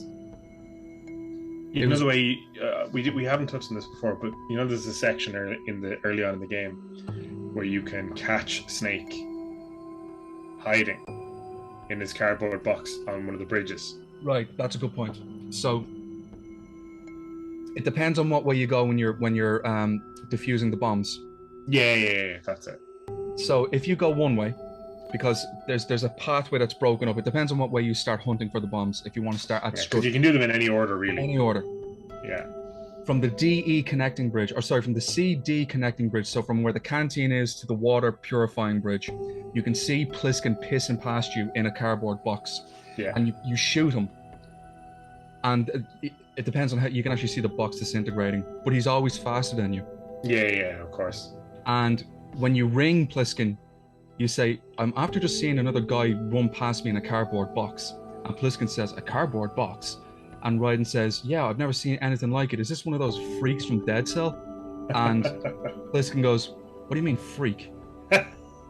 And Raiden says something along the lines of, "Well, anybody who's dressed in a cardboard box must have something wrong with them." Pliskin goes, Bliskin goes, "Oh yeah, yeah, they must do." Yeah. Love it. But no, in that part when you can't contact Snake, that was when he was having a scrap with Olga. That makes a lot of sense. Yeah. Yeah. Kojima, you're at it again. Um, so I had mentioned this previously in another video that we did. It's a subtle cue for people to go and check this video out. But before I get to that point, Rose contacts you, and she kind of has more of a heart-to-heart with Jack because she doesn't really know that much about him. She asks him about is what Solidus Snake is it true? Yeah. And he says, now you understand that's why I'm afraid to sleep beside you. I'd rather be alone. Like as a child, like we were fed what's called image training, that they would play Hollywood movies in the camp that he was in of these macho guys with big arms and huge guns, and they tried to build him up to be like a ruthless soldier. And there's a line that he says that I can still taste the gunpowder they put in the food. Like because the gunpowder had toluene in it, which gives it hallucinogenic properties, which keeps people drugged, keeps them controlled. So it was like I think in like the last part of the game we learned so much about Raiden's character. But this is a part when, again, I mentioned it in like the moments in gaming that really froze us with fear. Yeah. The Colonel contacts you and starts almost stuttering, like, Raiden, you must continue your mission. Yeah. And it gets very, very strange. And like, you're now, granted, you are now in this impregnable fortress called Arsenal Gear. You are completely naked. Snake has your clothing, and Olga says that you need to go and look for him and meet up with Snake and all that kind of thing. But the Colonel will contact you, and he'll say you won't be able to like get into hand-to-hand combat or even go through the hanging mode because it's just not you're going. Naked. Yeah. But the whole time Raiden's cupping his balls. He's also incredibly cold, so he'll catch a cold and start sneezing and stuff, much like Solid Snake did on the tanker, which draws attention. So you have to be extra careful. Yeah, and Raiden says, "I need to go and find Snake," and the Colonel says he was never factored into this simulation. Leave him out of it. And Raiden says, "Colonel, are you under orders from the Patriots?" And the Colonel says, "Your role, that is mission, is to fulfill your part, and I expect you to turn out a perfect performance." And Raiden says something here. He says, "You know what, Colonel? I just figured something out. I've never met you in person. Not once." Yeah. But as you're kind of going up into this other area of Arsenal Gear, the Colonel comes through and says, "Raiden, turn the game console off right now. The mission is a failure. Cut the power right now." So put what's fear into me? Oh man, like, and even like all along the walls are these like, all along the walls are like the Metal Gear rays. All of them are in here. So it's like you are completely surrounded in this new area where you've no weapons, no nothing. You've got these abominations of machines literally looking down on you like they're statues, and you have Tengus, Arsenal Tengus, like super soldiers in this area. Yeah. Fucking excellent. Oh, it's so good.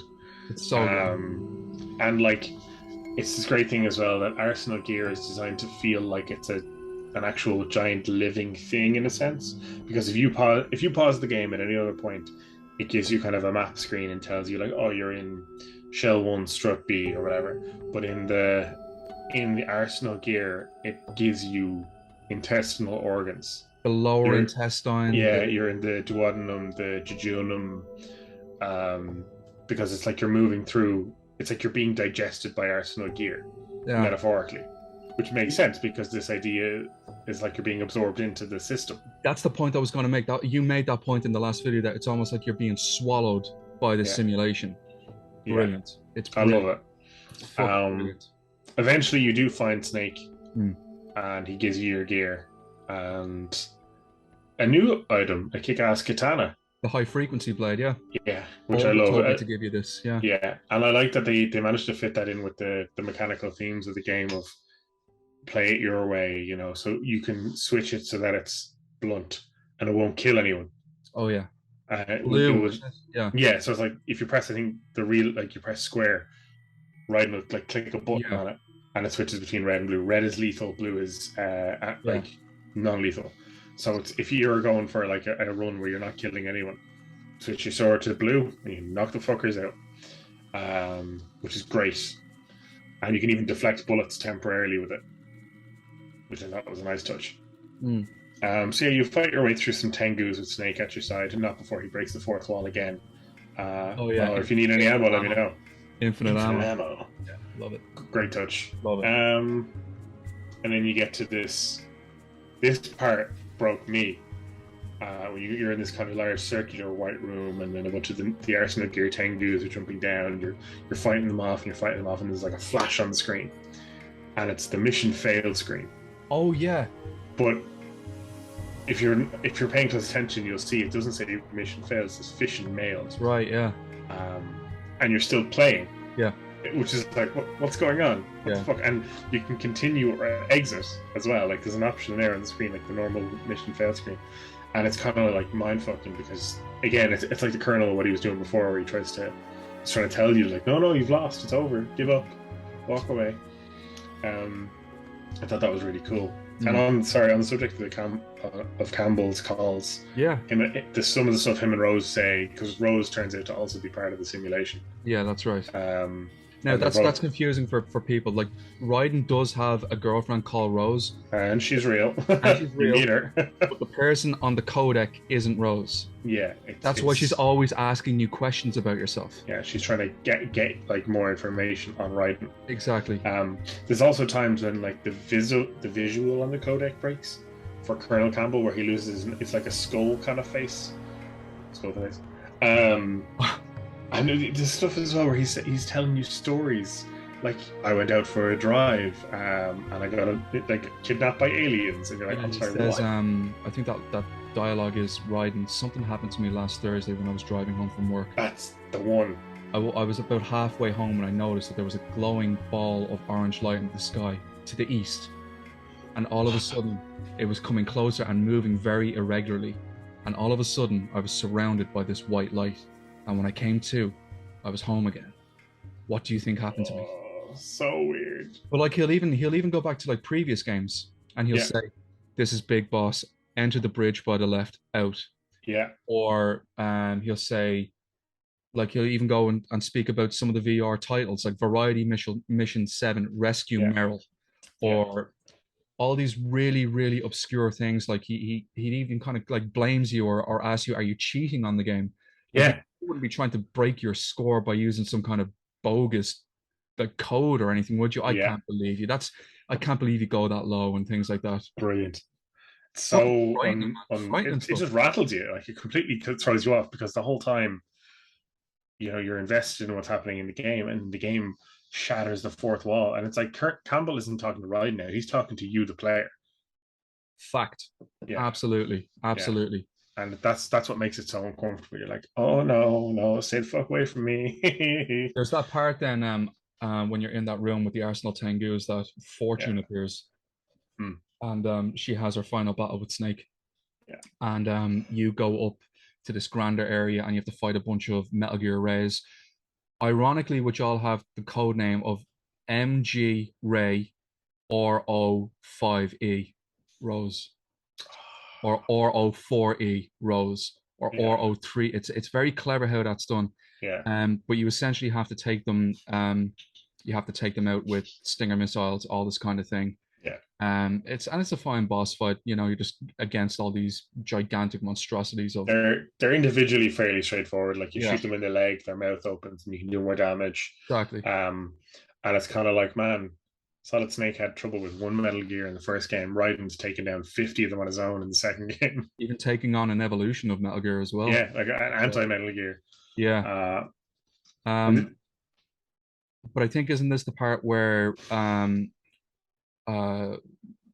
Solidus, Ocelot, Solid Snake, Fortune, and before that, Olga shows up.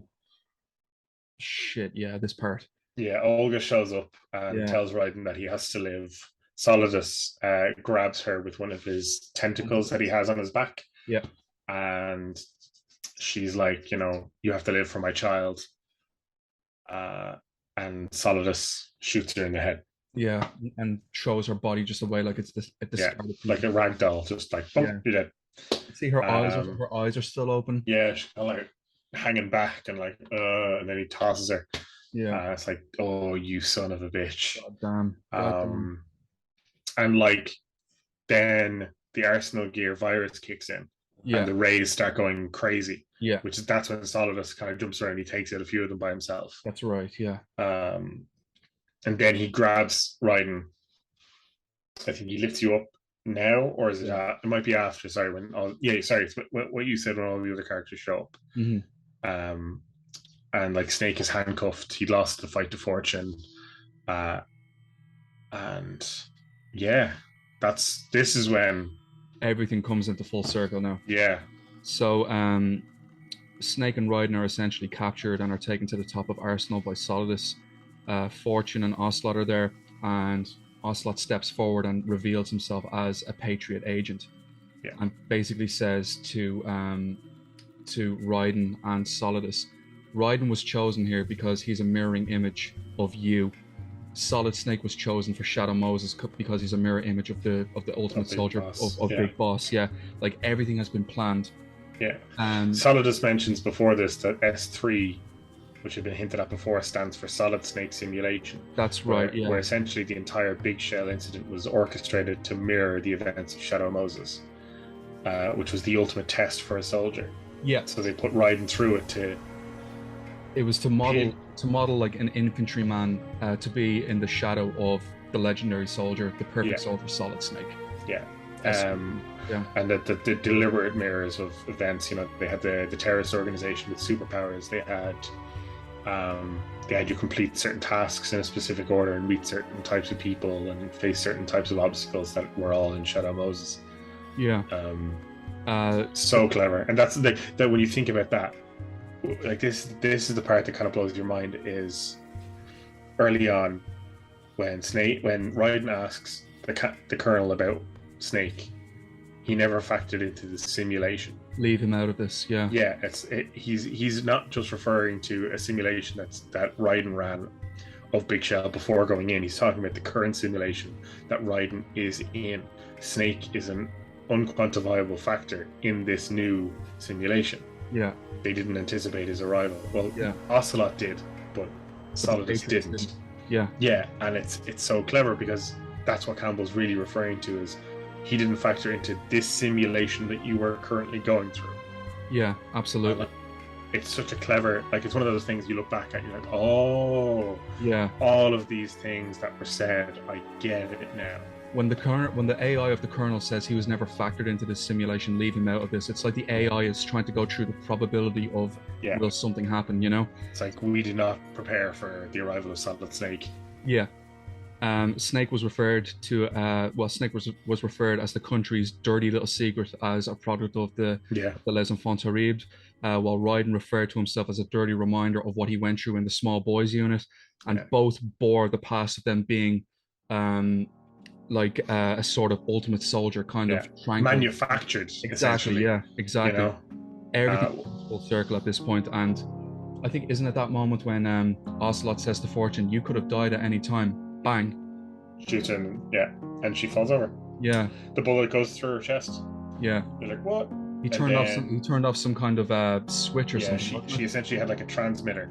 On her waist, which Ocelot also has, which deflects bullets. Yeah. But she gets up. And he's like, I remember your heart's on the right. Yeah. And you're like, wait, what? What the fuck is going on? Yeah. And it goes like off the rails.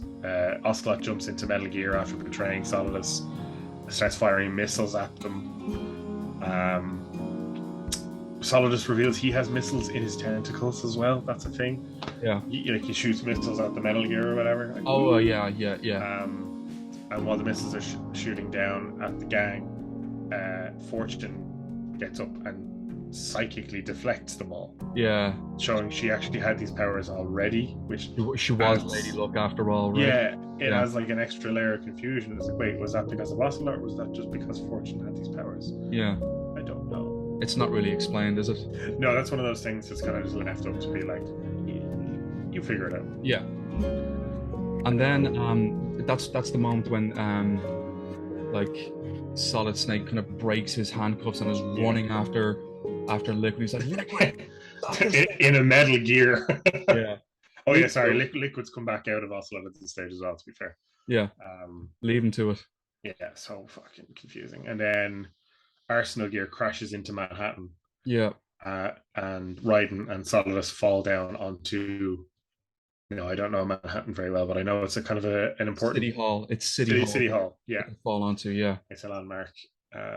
And you get a bit more back and forth about Solidus' relationship with Jack the Ripper when he was a kid, and it leads into an okay final boss where Raiden is stripped of all of his weapons except for his sword. Yes. And Solidus whips out 2 of his own swords. It's fine. It's fairly straightforward and easy enough to kind of manage. I think Solidus isn't a huge threat mechanically. It was an okay boss fight. It felt kind of out of place though in the grander scheme of Metal Gear. Yeah, because it's essentially kind of a pseudo sword fight at the end, but it's against Solidus, who, okay, cool, yeah, I guess he's an important figure in the story of this game. But mechanically, it's just he's trying to like stage an insurrection against the Patriots' control. Essentially, yeah. Yeah. He's trying to break free. Like that. Yeah. I don't know if we touched on this, by the way. That Solidus was George Sears the whole time. He was the former president that Ocelot had been working for. No, we did. We touched on that earlier. Yeah, we did. Sorry. Yeah, we touched on that earlier. And which is actually, it was a nice touch as well that he was closely related to the Dead Cell and everything like that. But like, isn't it funny that like Ocelot and George Sears were working together during the Shadow Moses incident, and then afterwards it was Ocelot who said, "I'm taking over from here." Yeah. Ocelot just always has his own agenda, essentially, which I like. I like that they kind of sowed that seed in the first Solid game with Ocelot. You never know where his allegiances lie, and I think that's one of the most. That's why he's such a persistent character in the franchise. But yeah, so you have the fight with Solidus. You slap him around a bit. One thing that really confuses me about this boss fight. So earlier on in the game, Solidus reveal that his suit has kind of superpower enhancing abilities. They're all gone when you fight him. When you fight him, right? Yeah. So like he can build up his muscles and he gets stronger, or whatever, and it's a useful thing. And he does that in the second half of the fight, but he throws away his tentacles. Oh yeah, that give him a longer reach and rockets. So it's so that he can move a bit faster. But he's not much more of a threat when he's moving faster. I think he was a bigger threat when he had longer range. Yeah, you're right. For me personally, because he could reach out with the tentacles, smack you, he could shoot missiles, that kind of thing. But no, when he gets rid of them, he just kind of zips around the fight a few times, and then all you need to do is just make sure you're out of the way when he goes in for his last hit, and you just go in for a couple of hits. It's quite a mechanically uninteresting fight. Yeah, I mean, as a final boss fight, it was a bit okay. Like, I think if you went against him in Metal Gear Ray alongside maybe Solid Snake and Fortune, like Fortune making her last stand, it might be a bit more effective. Yeah, maybe. But that's just, or if you got to use Fortune's railgun. Yeah, that's another thing, like kind of mirroring back to Metal Gear Solid 1 when. Yeah, to be fair, they do say one of the reasons that nobody can use her railgun is because of her natural ability to deflect. Oh yeah, I think they do mention that because the kickback on it is absurd because it's essentially taken off a Metal Gear. Yeah. But if it still would have been cool if even if like there was some way to work that into the final shot of the game or something where Raiden manages to, even if it's lying down and Raiden has to prop it up on something and take the final, something to that effect, I think would have been cool.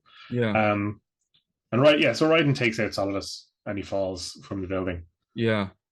And even just before that boss fight, in the final part of the game, the Colonel AI gets in contact with you. And I'm just gonna recite like a few lines. Yes, please do. So the Colonel gets in contact with you and says, Raiden, are you receiving this? We're still here. And Raiden says, how is that possible? The AI was destroyed. And the Colonel says, only GW. And Raiden is like, just who are you?